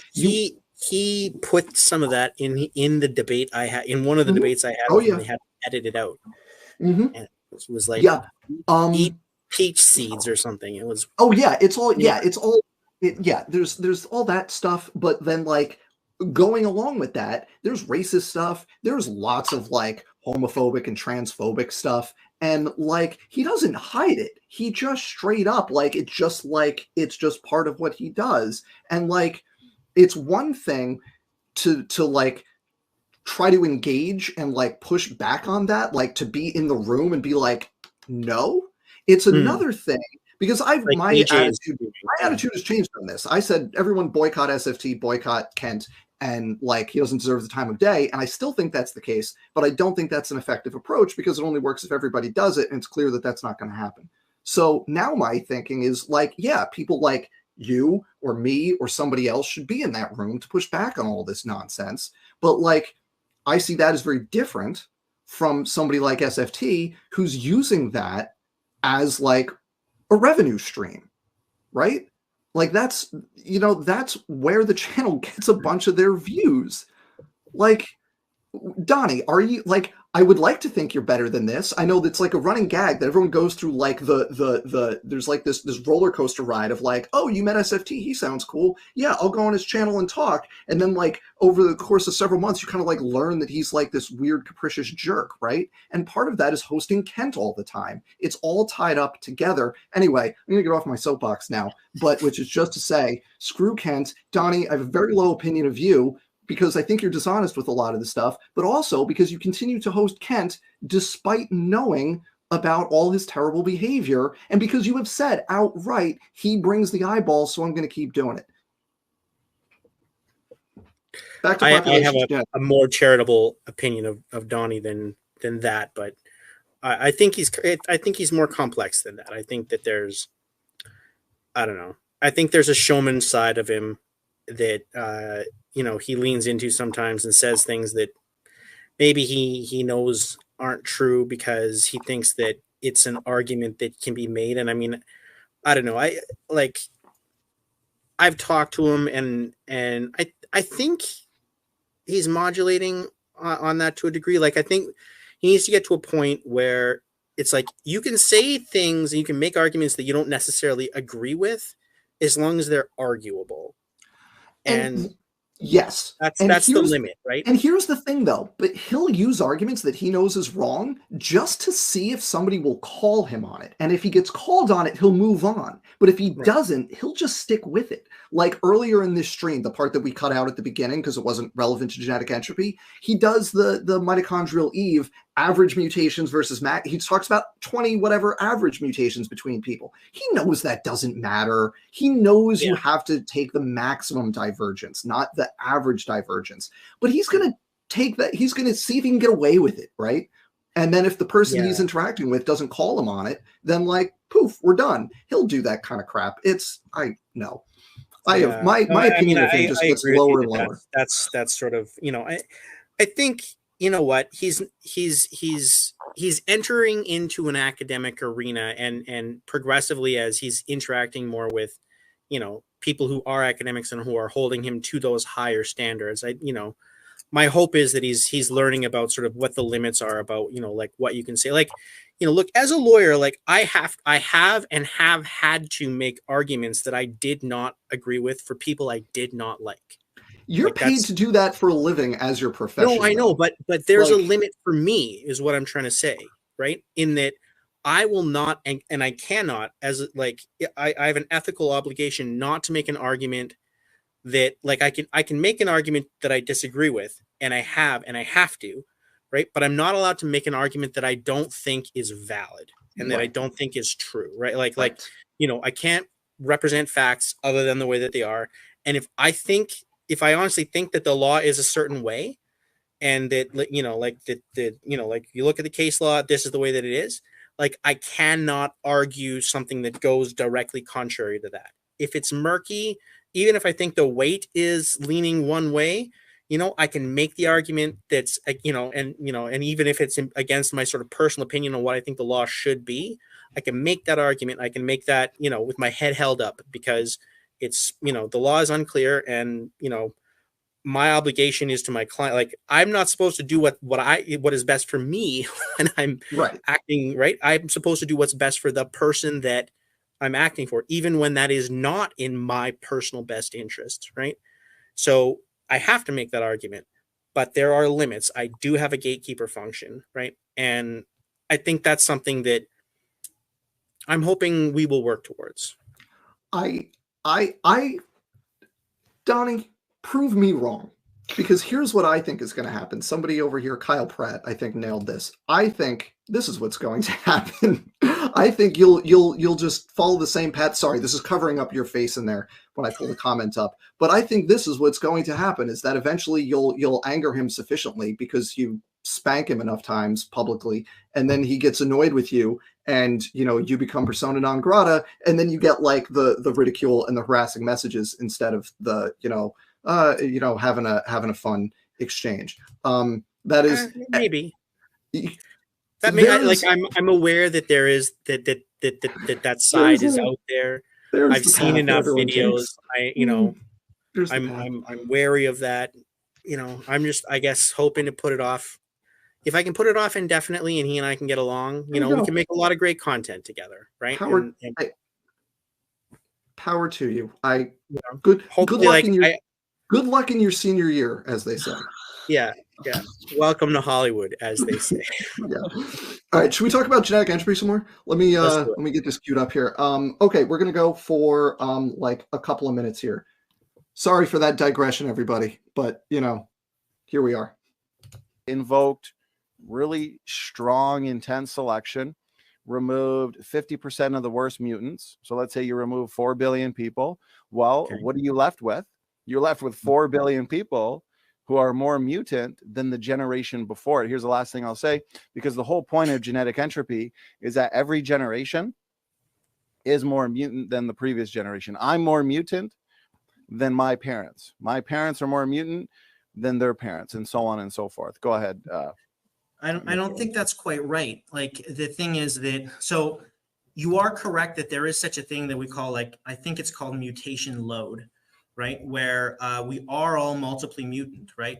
But what happens is that instead of it being like a straight line that just continues to go up and up forever, what happens is that, like, there's a point, like what you're calling like the meltdown point, and portions of the population are going to hit that meltdown point before it fixes, and then they're going to suffer those effects, and then that, what I'm calling the straw that breaks the camel's back, gets eliminated. Now all the other straw that's on that camel's back is still there, and that's what they call the mutational load. And it's a thing, and it does cause us problems. And like, that's why, like, they say, like, women have, I think, like 2.5 births per woman or something like that.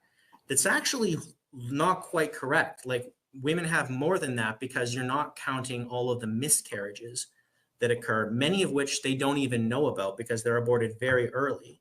Right. And that's because of the mutation load. And so it's a mutation load that we can and do bear because there's not a significant amount of investment in the fetus when the woman's body detects that we hit the reverse genetic lottery and we need to. Wouldn't that be considered one of those big mutations that results in no reproduction? If it's a mutation in the zygote or the growing baby in the womb, well, that baby is not going to be born, and then there's going to be no reproduction. And so it's like I said, it depends. Like, a lot of these mutations, these like slightly deleterious mutations are recessive, right? And a lot of times, like, they don't have any effect at all until or unless more than one of them is in the same person at the same time, not just homozygous, but like homozygous in multiple spots. And then sometimes, and that's the problem is as okay. So I want to pause it right there. I gotta highlight a couple comments here before we move on, because there's a couple important things here that people in the chat are catching on to, which just makes me so happy. And Zach, I think people are joining the pop gen kind of train here. So first, I just want to highlight this from our friend Ian Chen. Thank you for being here. And also, shame on you. This is terrible. So this is super chat for $7.99 Australian dollars here. What does Chinese food and genetic entropy maths have in common? For Zach, they both feature dim sums. Sir, that is not funny. That is terrible. As dim sum, I like dim sum. As a bad pun appreciator, I appreciate that, but how dare you subject my audience to that? So All right. The other thing I just want to point out, kind of going back a moment to something that we kind of touched on earlier, and also Zach, you've obviously talked a lot about this. This idea of like the perfect genome it gets into some really ugly implications very fast, right? So the standing actually believes there is a pure human. Remember that, right? Like this has not great implications in terms of like, oh, there's a pure human, and how different are you from that ideal case? And then that gets into like racism and eugenics and stuff very, very immediately. So that's not good. And then one more comment here. I just want to point out, Mr. Anderson, people are picking up what you are laying down, right? Because the implication of what you have been saying is, yes, right? You reach an equilibrium point, right? And it's the thing that you were saying way back at the beginning of where we started this, right? You reach selection mutation equilibrium, where at some point it becomes a problem, and then selection operates against it and prevents fixation. Unless, I do want to say, I have had creationists say to me that at that meltdown point that you mentioned just in that little bit there, that people have said to me, no, the entire population hits that point at exactly the same time. Yeah. So do you want to like, because I feel like slightly bad, like watching this debate with the two people that I stole like a large number of these ideas from without footnotes. And like I should have like just been like writing asterisks on the screen, like, you know, over and over again, because like that whole thing about like the mutation load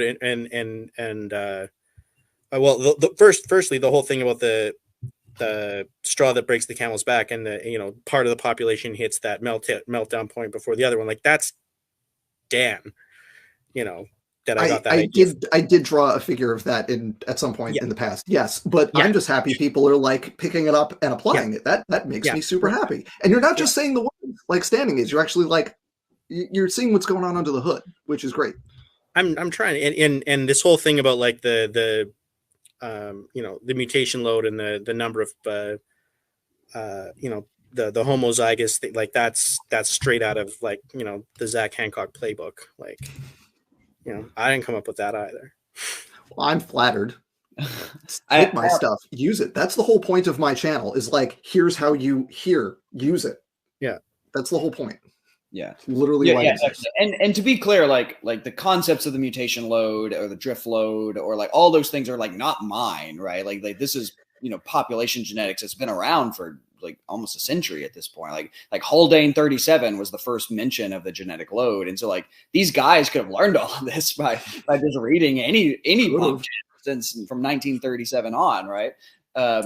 I do want to add just a real quick point on the mutation selection balance stuff, is that one of the things that's often left out here, like when we're thinking about straws breaking camels' backs, is that as you increase the number of deleterious mutations that you're getting, it's not merely that you have to worry about selection removing them.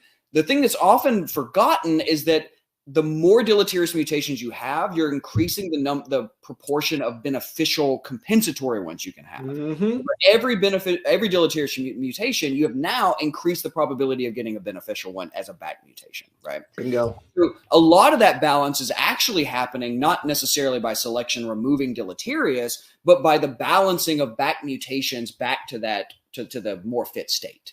And there's actually a lot of like really good pop gen on this going back to the 1980s, in which you can actually see this sort of balance happening between it's actually called evolution, or it's called, what is it? It's like evolution without adaptation. And effectively what it is that you're having this sort of forward movement in evolution, but it's just compensatory. And so you're just kind of back mutating, and you're maintaining this fitness equilibrium by these back mutations. So I think that's something like these compensatory mutations I feel like aren't brought up enough in these conversations, but it's a really powerful and important thing that has strong theoretical backing.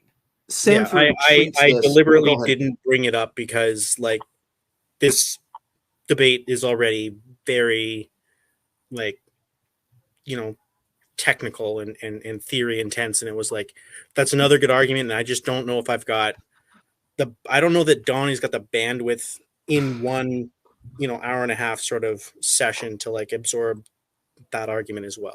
But if he can't stand the heat, get out of the kitchen. Right? Like if you want to talk about these complex pop gen topics, then he's got to be able to talk about these complex topics. No, And that's not true, because like from a tactics, like from my perspective, right?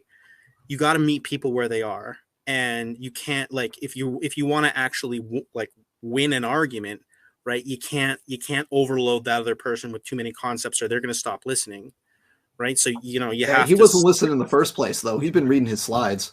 No, I know what he does. He does by the end, semi listen to, like, some of the like catchphrases and stuff. And so, like, I mean, that's why we have probably not debated since, is because, he's still sort of struggling with, how do I get around the whole concept of if it matters, it matters, and if it doesn't, it doesn't, right? Because that's becomes kind of insurmountable.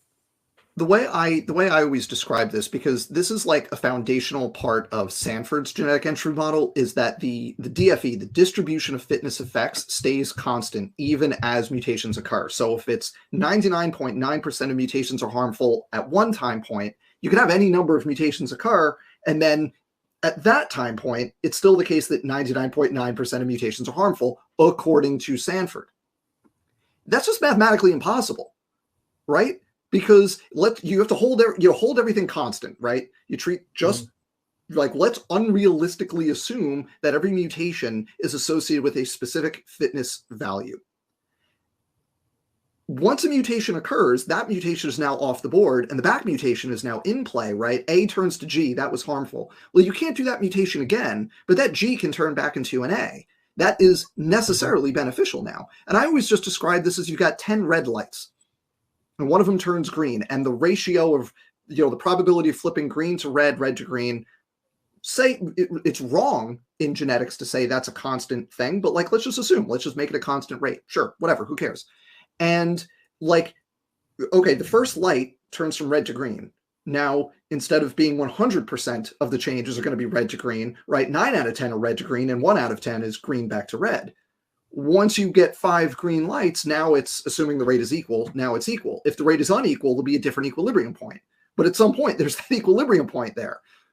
And that's just never taken into account in any genetic entropy. But how much does that matter? Because I mean, and I say this kind of in a devil's advocate way, because I think I know the answer.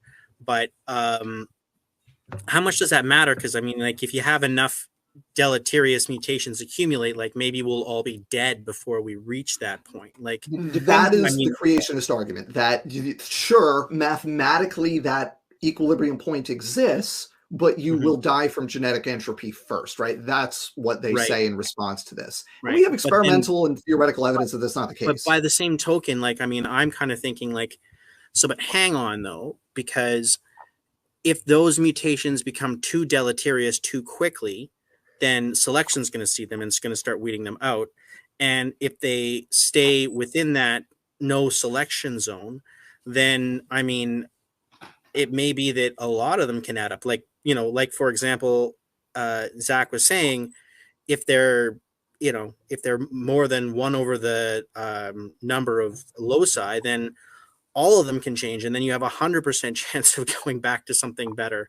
Or even, even if, like, let's say going to a T is bad, but going to a G is worse, and going to a C is even worse. Then I guess maybe you have like 4, that you can do, but like, so then even 4 times 1 over the 1 over G, like, there's going to be a limit at which it's like, straight up, there are no more bad mutations that can occur. And right? And we're still also assuming a completely additive model here, right? We're assuming that these mutations are not interacting with one another at all. There's no epistasis. And we're assuming that these mutations are harmful enough, but not so harmful that selection doesn't see them. So like the actual range of mutations that we're talking about with selective effects that can actually accumulate and decrease fitness are pretty narrow given any effective population size, right? So the bigger it is, the narrower that range becomes. This is, again, going back to Donnie's no selection zone. And so there's a lot of additional parameters here that need to be evaluated and need to be estimated before they can really even test this model. And effectively what they need is a good distribution of fitness effects. And I've never seen them produce an empirical distribution of fitness effects that actually reflects that of humans. They just used the one from Kimura 79, and they've been writing on that one since Sanford published the book in 2005. Which is Yeah. funny because I love, Adam Air Walker and Keatley so much when they have done human distribution of fitness effects, but they don't want to use theirs because their distribution of fitness effects actually has like lots of like really strongly deleterious mutations. It also has a proportion of beneficial mutations. Like it's a realistic distribution, but they don't want to use that distribution. They'll cite their other papers though. Right. I just want to highlight this from Ian Chen again for $7.99 Australian dollars. Genetic entropy, it ain't what it used to be. Okay, sorry, Dr. Dan, I'll stop now, but I'm just showing support. I appreciate your support and generosity, Ian. Thank you. I also appreciate your terrible puns. I subject my students to just the worst puns. So I appreciate it. I just I can't speak for everybody else. And that one was pretty bad. That's which for me is great. I love it, but your mileage may vary. All right. I am going to play this video for about a minute. We have, by my estimation, we only have like 12 minutes left of video that we're going to play here. So I'm hoping we can come in at 2 hours. Let's see how we do. Keep on dreaming, Dan. I you know what? would You use dream an about things illustration. that if you want to dream about things that aren't going to happen, like if you wish for world peace or something, like go big. If you're gonna, Yeah, just no. We could do the stream in 2 hours. All right, we'll see. We'll see. To make it more understandable for the audience, let's say you had a car lot and you had 350 cars. Over time, they're all accumulating damage. They're all accumulating rust molecules. Can we just not? Can we just move to the next part, please? It's just well, I wanted to give my counter example. Stupid. But some, for whatever reason, they're going to accumulate more damage and more rust molecule. Like a GM's probably going to turn into trash before maybe a Honda or a Toyota. Okay, so the point is, sure, those are going to be removed from the equation first, but that doesn't mean your Hondas, your Toyotas, your Nissans aren't also going to be subject to that same damage through rust, and eventually they're going to be wiped out as well, to the point where that entire car lot is done. And that's the same thing with the human population. Is yes, degeneration can be slowed. Some are more mutant than others, but all you ever get is a slowing of the degeneration process, because every generation is still going to be more mutant than the previous generation. He has his script and he's sticking to it. Okay. God bless him. Let's deal with this thing so that we don't keep hearing him say that nobody ever addresses it. I mean, he's going to keep saying that anyways, but at least it will be completely 100% untrue, right? So what's the problem here? Well, the analogy is not realistic, right? So in technical terms, and you guys can correct me if I misstate this, there isn't any recombination, there isn't any differential reproduction going on in this example. But using that technical jargon isn't always as effective as just altering the analogy and adding those concepts in. So let me show you what I mean.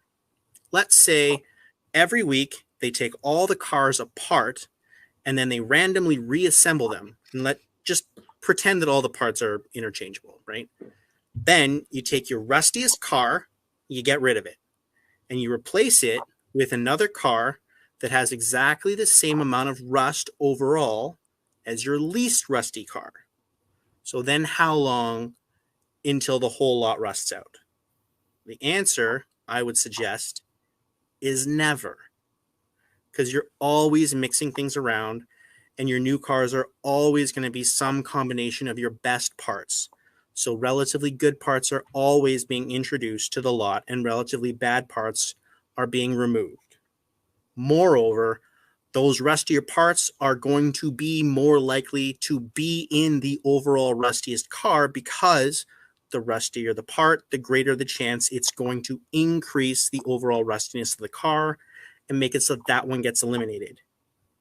So if we just add those two things in, we add recombination and we add differential reproduction, yeah, your car analogy, they never all rust out. Now, is this example perfectly reflexible of reality? No, of course it isn't. But it's better than it was before, and now we can kick it back to Donnie, and if he wants to suggest some other tweak, then he can, until we get something that truly is until we get something that truly is realistic. I mean, that is, unless your opponent has a tendency to ignore the fact that somebody has addressed or refuted one of their arguments and then just keeps making the same argument anyways, as if it's never been addressed. But we don't know anybody who does that, do we, Dan? No, I can't think of anybody. Why would you even suggest such a thing? I couldn't think of anybody that does that exact thing over and over again over a period of years. Coming up blank. Sorry. Okay. Well, I'm on board with introducing recombination and selection into the equation. If we want to stick with the car analogy, I'm down. Zach, you down? I mean, I find analogies just terrible. To me, they muddy everything, and you end up fighting about the specifics of the analogy, and then it's like, right. I always get lost in the analogies. I would always rather talk biology. So for me, my big point is like Donnie, like there was no perfect human. There was no original car lot. Right? Like genetic variation has always existed, and populations that have genetic variation are more healthy than those that don't have genetic variation. So in his model, you would have the car lot that had a bunch of rusty cars in it is actually better than the lot with no rusty cars. Right? And that's the biology we are comparing here, but it doesn't make sense in a freaking car lot because like that's not how the biology works. So like I get the intuition to want to use analogies, and if you think you can make a good analogy work, then like go for it. It's just like not the way I'm gonna approach. That's fair. I just want to point out from Icarus here, he is a former used car salesman as far as I know, and that's where the nickname Donnie Deals comes from, because those were, God, I wish I like downloaded those videos from Facebook, but they're all gone now, and man, they were amazing. I've seen there's one of them. There's one kicking around somewhere. There is still one out there. All right, there were like 4 or 5. It's incredible. But I also just think the whole like former used car salesman thing is just like the writer's room is getting really lazy, because that is way too on the nose here. Just way too much. Yeah, they're getting lazy. All right, we're gonna do this for approximately the next, oh my goodness, it's like 4 minutes. You're really going to make us watch 4 minutes of this thing, Mr. Anderson? All right. You know, I'm not making you do anything. You're here of your own free will. I'm gonna do it. Yeah. No. So here's the problem with that idea, as I understand it. Again, I'm not a population. Wait, hang on. Are you going to do the thing that you just did with the cars and the recombination and stuff? No. No. Okay. Right, but my understanding is like, so, you know, you talk about like, well, let's give like the example, your classic example of a deleterious mutation, or a slightly deleterious mutation that you would say does not affect fitness, right? So, you know, the 2 examples I hear you give all the time are the Paul Price example, which is, you know, he has asthma, and so his breathing is like slightly affected, but he can still have kids, right? I kind of like the age one better if you want to use the age one. Yeah. Okay, so let's do the age one then. So, so the age one is that, like, you know, look, there's this deleterious mutation, and it like reduces your lifespan by 2 years, right? So, you know, you would otherwise have lived until 70, but now you're only going to live until 68. And so the argument is that that's not going to affect your ability to have kids. It's just going to mean that you die sooner, which sucks for you, but it's not a mutation that evolution can see, right? Like, have I fairly represented your example? Yeah, I think you're doing well. I would say, okay, you get a mutation that affects, like you said, let's say the lifespan by 2 years. And so I'm able to live to 70. And then my kids, because of that mutation they've inherited, now they're only able to live to 68. That's not going to stop them from being able to have really as many kids as possible. But then the next generation, you know, they only live their maximum lifespan 66. But again, that's not going to stop them from being able to have kids. Pause. So number one, we're way ahead of ourselves. So let's just talk about the first mutation. Okay. Where the first generation. You know, where you're saying like, look, me living until I would otherwise have lived until 70. People live a range of, you know, of ages, right? But I would otherwise have lived till 70, but I'm only going to live till 68 now because of this particular mutation. And the idea is, or the argument is, that is a mutation that selection cannot see, right? Selection cannot see it. It has no effect immediately on reproduction, but one would be insane to say that it's not deleterious in some way. Right. And the thing is that in population genetics, they would assign an value? S coefficient to that. And the reason that they would Right. do that is because just because you've had your kids already doesn't mean that your life doesn't matter in the evolutionary sense. Because Just pause there. if I died 2 years earlier than I otherwise would. Yeah, I think we can probably skip some of this. So the point there was kind of that is that the when Donnie talks about slightly deleterious mutations that selection cannot see, the examples that he chooses are examples that produce selectable effects, right? Like this notion of like something that decreases your lifespan by 2 years, even though it might do it at the end after you've already had your kids, like, you know, you guys can correct me on this, but my understanding is like it doesn't necessarily matter exactly just how many kids you have. It's about how many grandkids you have that survive, right? So like if you are going to live longer and you're going to be able to help raise those grandkids, and, you know, like when mom's out, there's a grandfather there that protects them from a lion, you know, like that's going to mean that more of those grandkids survive. And like we attach an S coefficient to that. And it might be a soft selection coefficient, or it might not be a very large coefficient, but there's a selection coefficient attached to something like that. Or there's a selection coefficient attached to not having, you know, to having asthma. That is a selectable trait. It's not a hard selection immediate trait, but over time, when we got 7 billion people, those kinds of things are selectable. When we're talking about slightly deleterious mutations, we're talking about changes that are like tiny, like, you know, that the cell has a bunch of extra energy, but, you know, maybe like that excess budget is slightly smaller because, you know, there's slightly more, I don't know, there's an addition of you know, the genome got slightly longer. And so we're using like one more ATP worth of energy, and like technically that is deleterious, but you're never going to notice it. You're never going to tell. Like we're not talking about it takes 2 years off your life. Yeah. So there's kind of two things going on here. One is that like the selection coefficient can be, and this kind of gets back to Air Whiteley and Keatley. The selection coefficient can be so small. Let's say it's 1 out of 100 billion. Right. You can think about how many generations would have to accrue for one individual to be lost because of this mutation. Right. A ton of generations, despite the fact that we're at 7 billion individuals. Right. So like that's still a selective effect, and that still has an S coefficient to it. It's just incredibly small. Right. So like all of these things you can always assign, and maybe every single mutation, maybe there truly is no strictly neutral, such that there is always some effect, but it's so infinitesimally small that it doesn't matter. It definitely doesn't satisfy that S must be greater than 1 on G, right? Where 1 on G is the genome size. The other thing that I've always found really curious about creationists thinking they're very cute with this example is they just rediscovered the shadow of selection, right? Like this is Peter Medawwar's concept of why we age. This is like a staple in evolutionary biology of why we get old at all. I'm just gonna pull up this comment here from CRISPR-Cas9, life history trait evolution. This is a thing. This is a thing.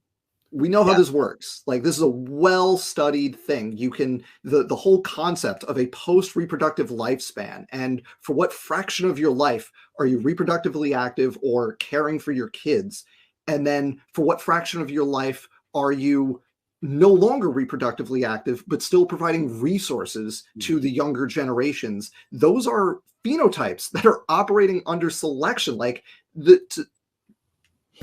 learn something, please. Donnie, just like anything, just pick something, anything.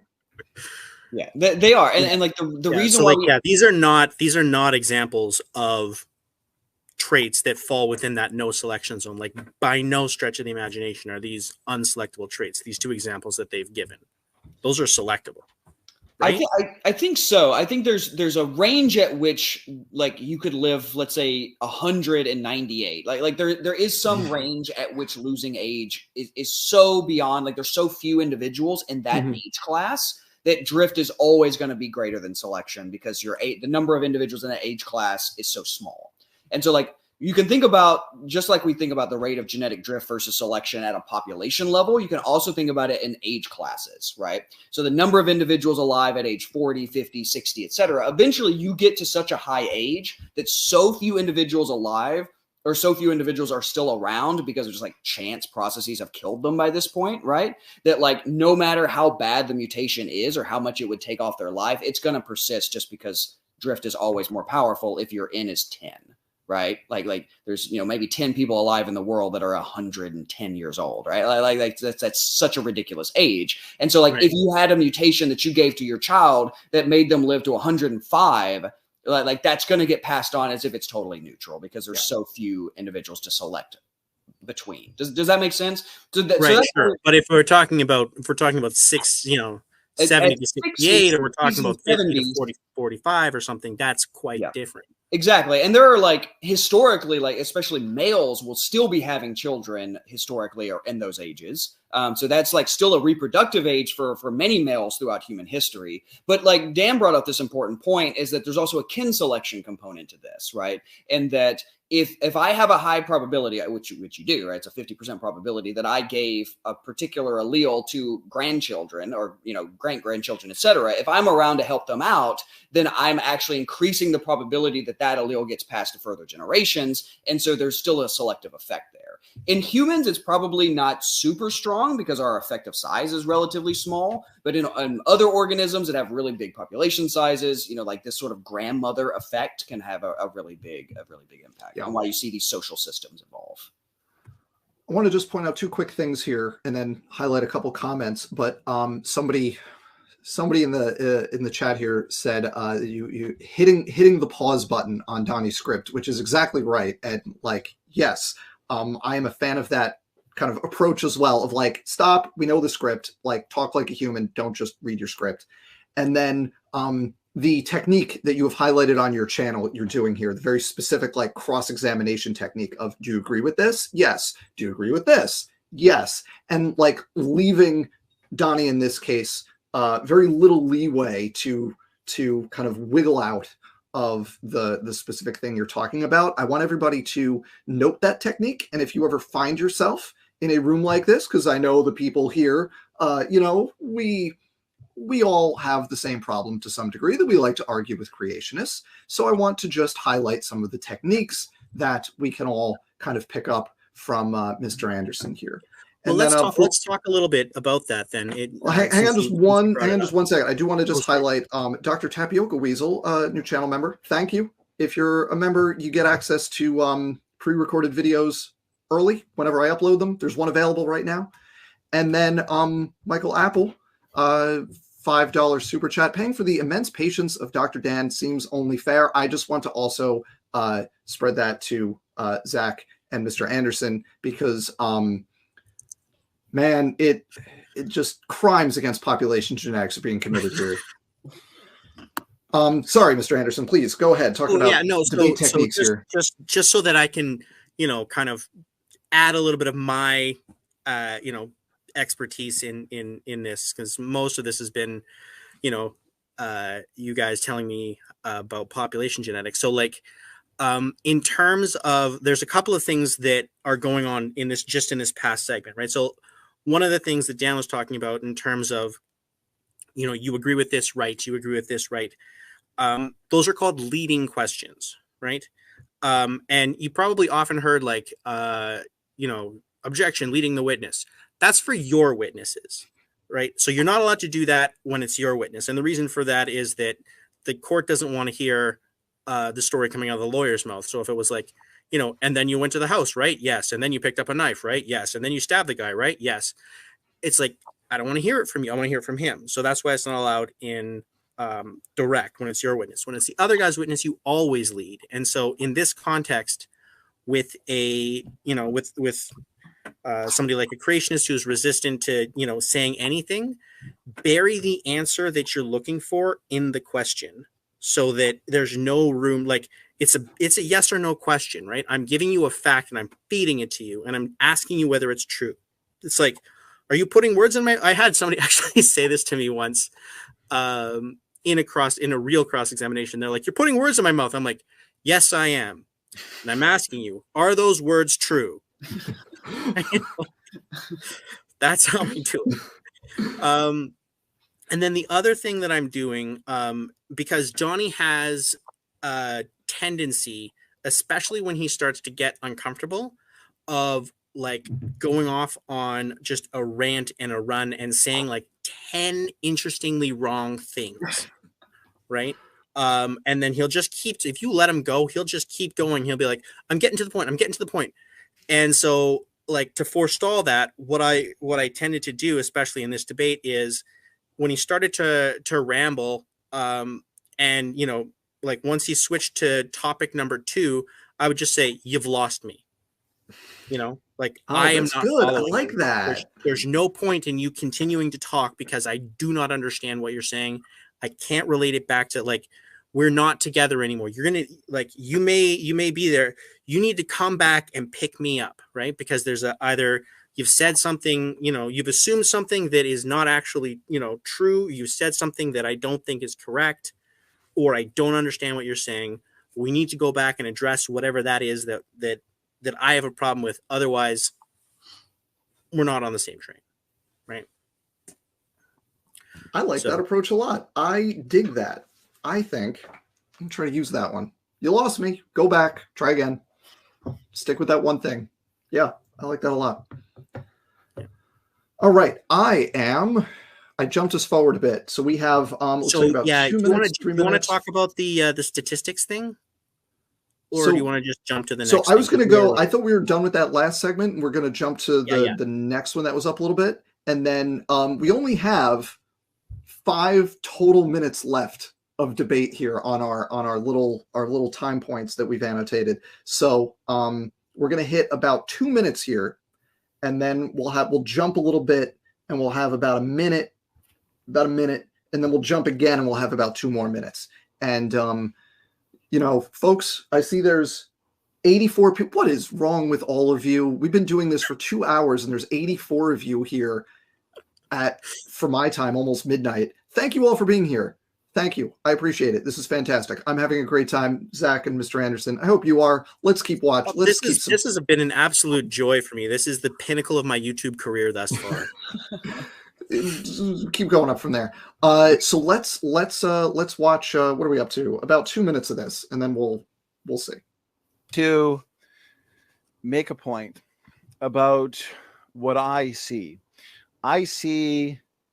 you and your evolutionist friends, and feel free to push back on this, but I see you guys magically making the no selection zone unrealistically small to see every tiny mutation, basically to transition it from drift to selection midway through. That seems to be what you're saying, that at first they're unselectable, selection can't see them, but eventually they're going to amount to a point where now they are seen by selection. So it's gone from drift, they've been drifting, but now they reach a point where selection can see them. Well, I mean, the thing is, like, so, you know, you were talking about, like, there's going to be this genetic meltdown, right? Mm-hmm. What I'm saying is that point of genetic meltdown, like that, at that point, that change, which would otherwise cause the genetic meltdown, will never reach fixation, because genetic meltdown is a very deleterious thing. And so what'll happen is that you're going to hover right underneath that genetic meltdown point, and then parts of the population are going to go over it, and they're going to have that effect, whether that's a minor effect or a major effect, but let's assume it's a major, because genetic meltdown sounds like it's going to be pretty major, right? Right. So when part of the population accumulates that last little bit that, bam, we're in genetic meltdown, they will suffer that effect, and they'll get eliminated. And then everybody else is going to hover right under the line. And then somebody else, that mutation is going to happen somewhere, and they're going to go above the line. Genetic meltdown is going to happen for them. It's never going to fix. They'll die, and then you'll go down again, right? It'll go like this. It'll go. It just seems like right at that genetic meltdown. It's going to walk that line, and it'll do that forever.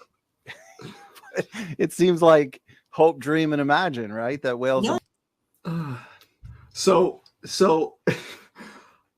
I'm laughing for a couple of reasons here. One, because I know exactly what you're referring to there, Mr. Anderson, because I drew that figure. That is a figure that I drew.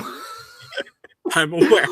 But also, I know exactly what Donnie is going to say here because I've heard him say it a million times. It's always the same thing. But this is what he tried to articulate there is the time bomb thing. And it's like, no, it's not, he doesn't even understand like the mechanism that he thinks is operating because he will describe this. There's no effect, there's no effect, there's no effect, there's no effect. Now there's an effect. And then like, but he thinks that when you're putting it back at him, that it's like there's, as he says, there's like a magical switch from drift to, and that's not what happens. And like, I go back and forth and it's agonizing. Is he actually this dense or is he just faking it? Well, I mean, here I think, like I said, I think Donnie, I think that you give Donnie, I think I don't think you're being unfair with Donnie because of the experiences which I've seen you have with him, right? You are a product of your environment. I think that to some extent, like what's going on here is there's a little bit of cognitive dissonance because he's been presented with this argument now and kind of beat over the head with it a bunch of times. And I think he's really struggling with it. And he doesn't want to admit that he's got a problem, right? Like he doesn't have a response to this argument. He didn't have a response to that argument at the time. He doesn't now. And I think that kind of might be one of the reasons why we haven't debated since. And because, he started to talk about it again a little, but it seems like his counter is something along the lines of, nuh-uh, or, you can't shrink the no selection zone, but it's like the population size is shrinking it. I'm not doing it. I'm not doing anything. The math is shrinking it. Like you can dislike that as much as you want, but you might as well scream at the sky. Yeah, the selection zone is set by the effective population size, and that size is what it is. And so I don't know what he thinks we're doing by shrinking this zone. Like it's a value, right? It's set by the rate of genetic drift. It's not something we just picked at random, right? Like we're not arguing over how to do it. We already know how to set what this zone is.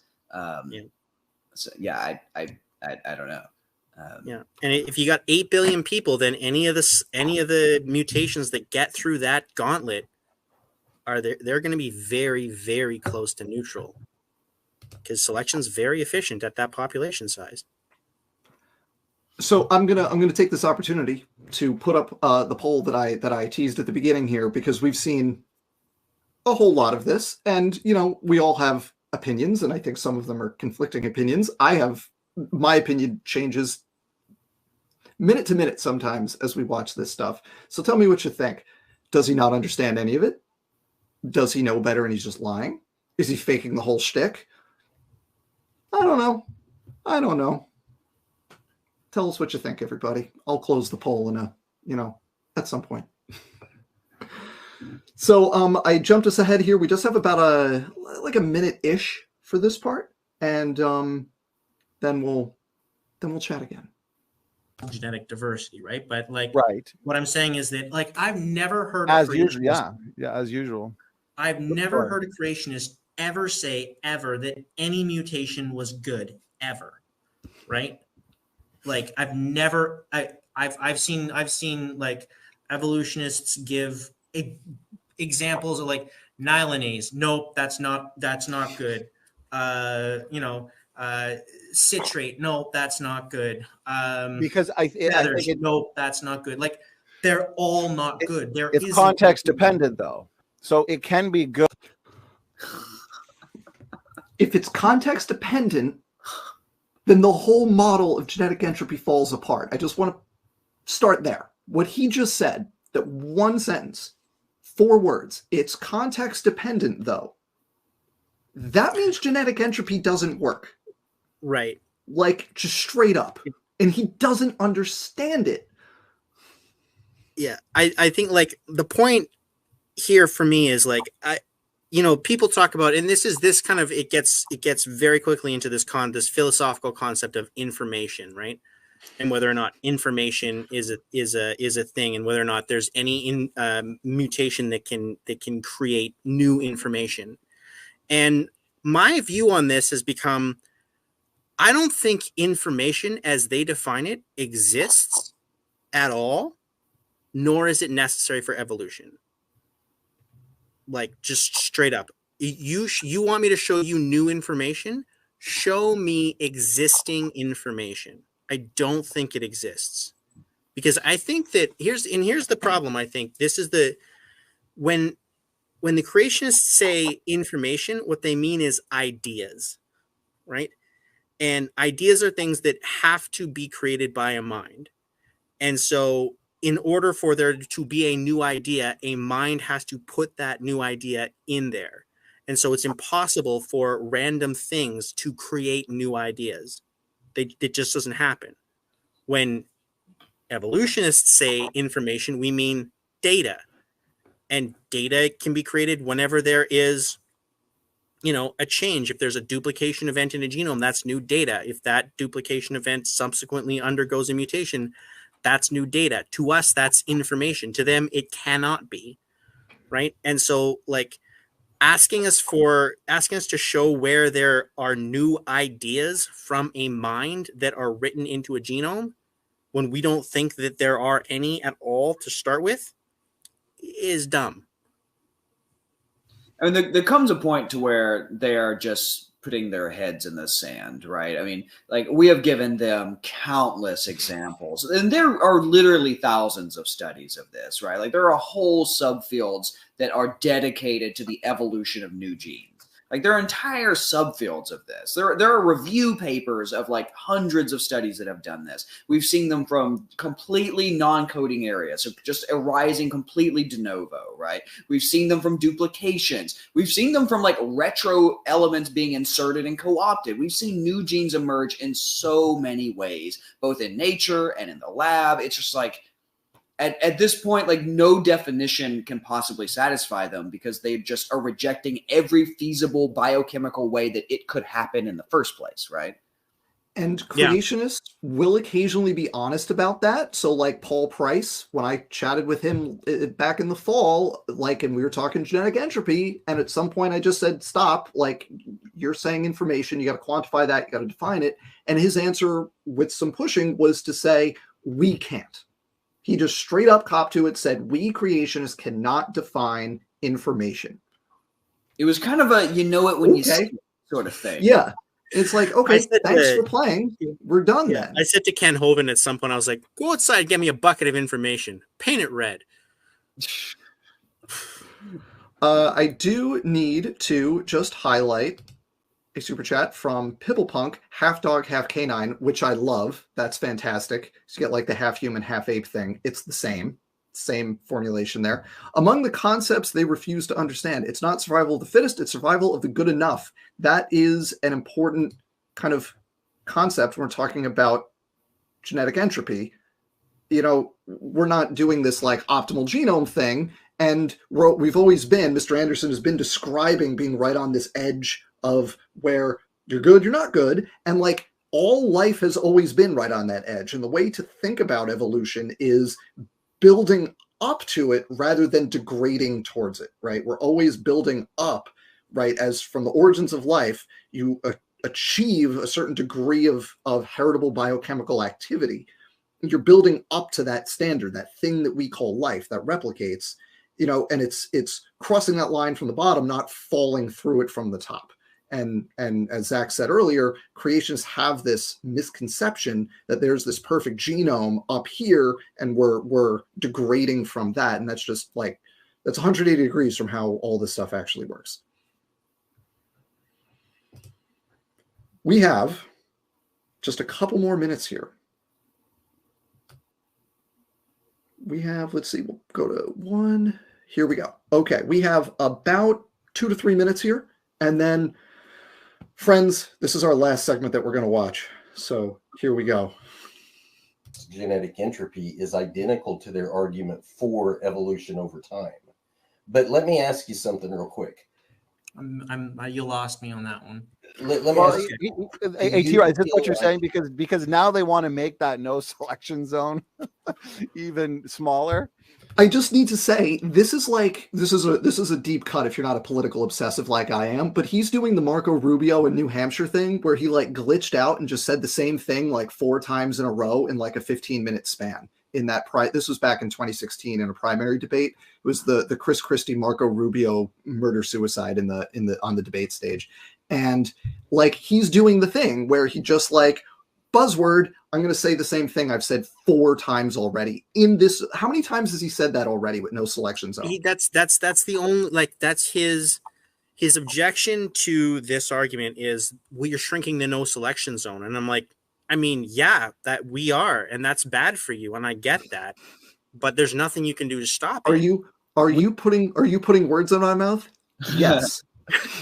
we just really need him. Those words true?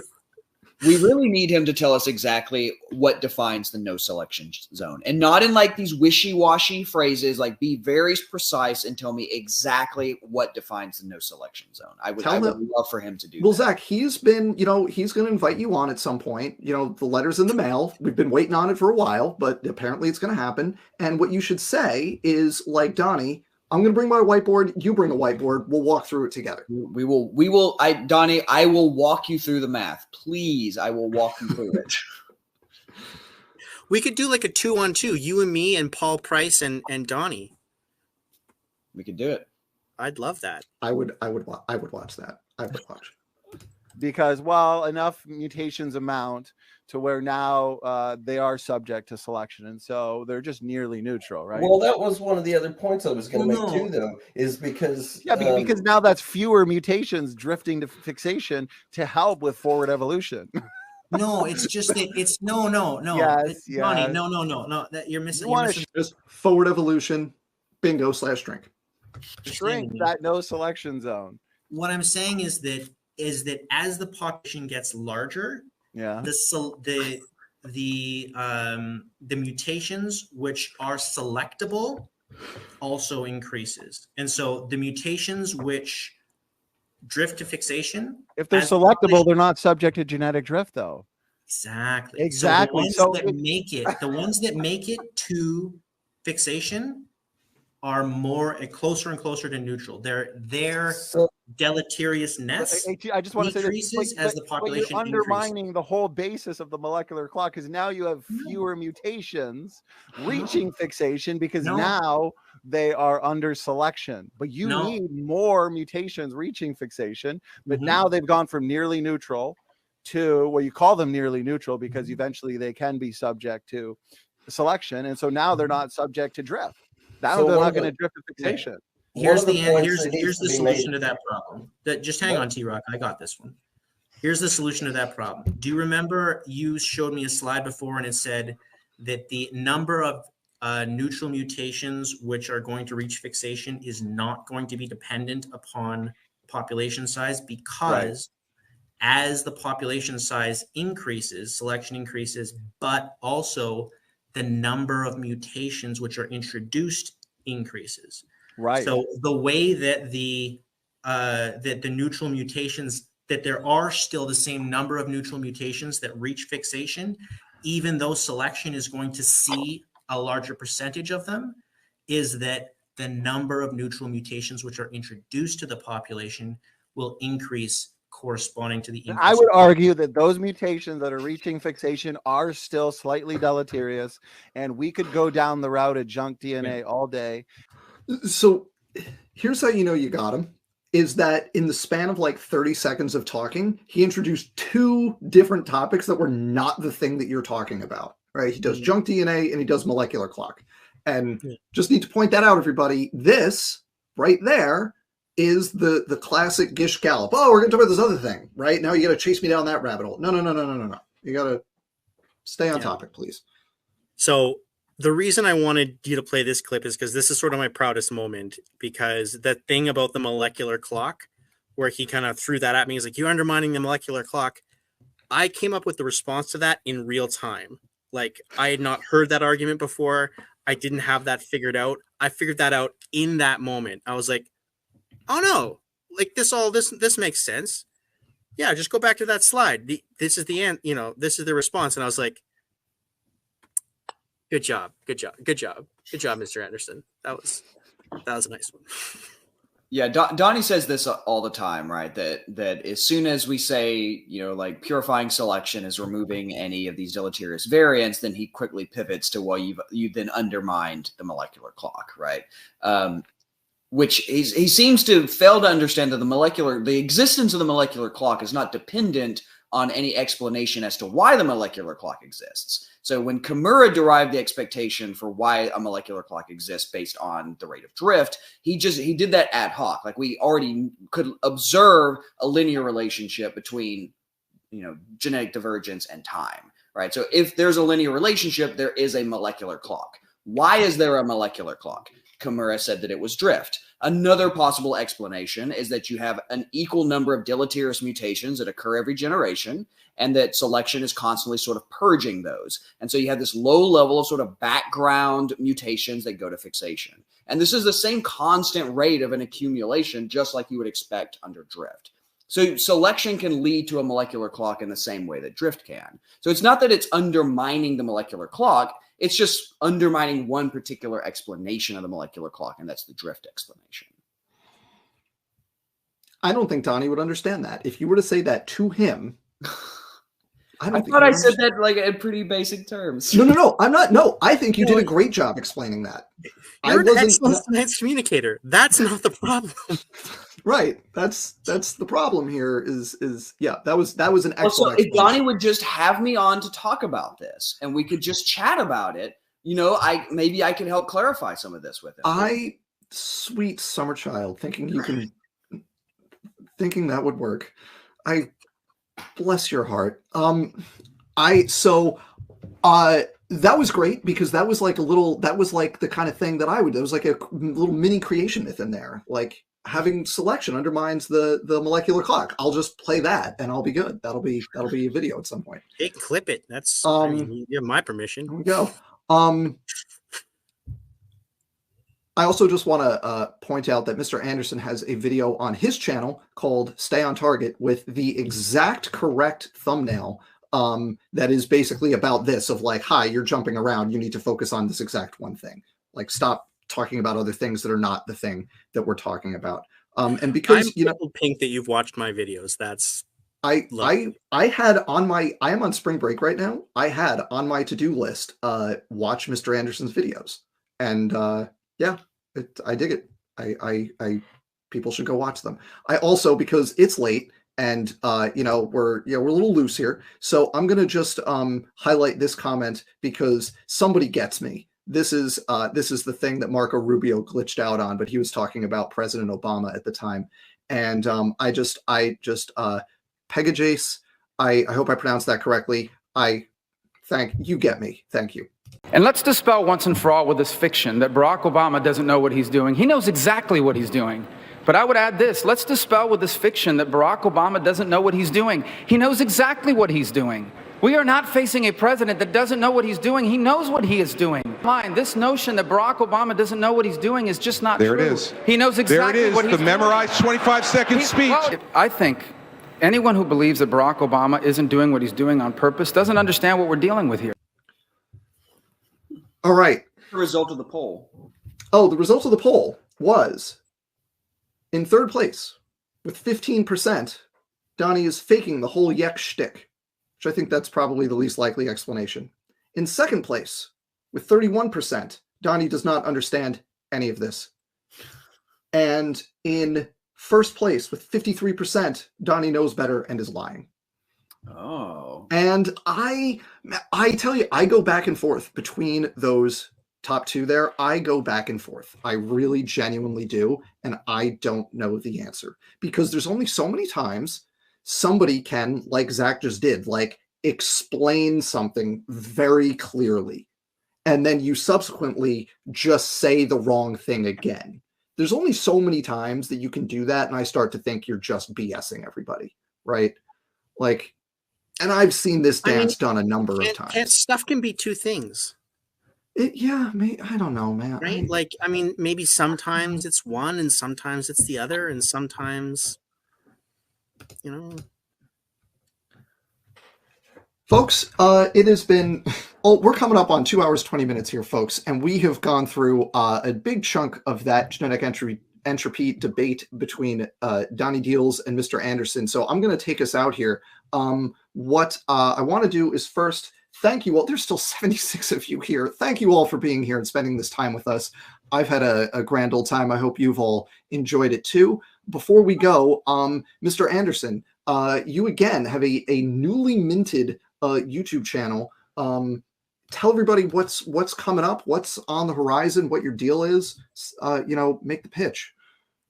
Yeah. So, like Dan said, I mean, my focus here is more on the technique of how to pin people down and force, reluctant people to face the truth. And so a lot of my videos are kind of like, I'll take a theme of, like, this is how you do sort of this aspect of things.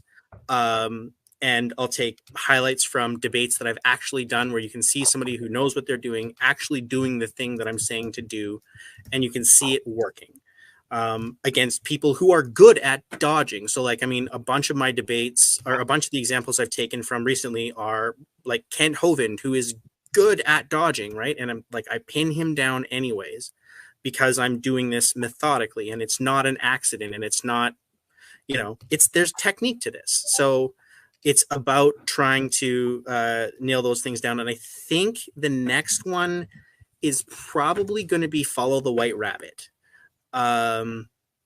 which is basically the opposite of Stay on Target. So there's contradictory advice. But it's not really contradictory when you properly understand it. So the idea is that, you have these questions and you have goals that you are trying to achieve, and you need to make sure that you keep those in mind, but you can't just, follow your script, right? Even if it's a custom written script, you have to be listening to the questions, or listening to the answers and questioning off the last answer, because when you follow that white rabbit, every once in a while, it's going to lead you to Wonderland. And the example that I'm going to be, giving you is, an example I had where I was cross-examining this this guy on the heat problem, and he just started giving up, like, bangers, right? That was an incredible stream. That stream was incredible. And I really can't wait for that video, because I watched that stream live, and I remember...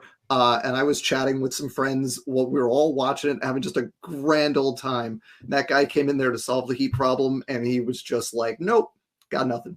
It was amazing. Yeah, and he just, and that, like, I got some great admissions out of that guy, and I never would have gotten them if I hadn't been listening to what he said, and then follow the white rabbit, right? Question off the last answer. Sometimes you need to be flexible, right? And so that's probably the next one I'll do. Folks, I put Mr. Anderson's channel. There's a link in the chat. What are you doing? Click on that link, hit subscribe, and there you go. That's a taste of what you're going to get. It's fantastic. Zach, what are you up to? What do you have on the horizon? I've been real busy with work. I have some papers in revision that we are trying to get out. So I've got a lot of work stuff going on, including I've had a 100% open access evolution project that I started last May. And you've seen maybe some previews of this a little bit in a couple of my videos. It's actually the background whenever you go to my YouTube page. It's like the first little pinned video. That has made some significant progress. So I'm hoping to be pretty close to, like, getting that into some manuscript form. So maybe we'll start seeing this put together here soon.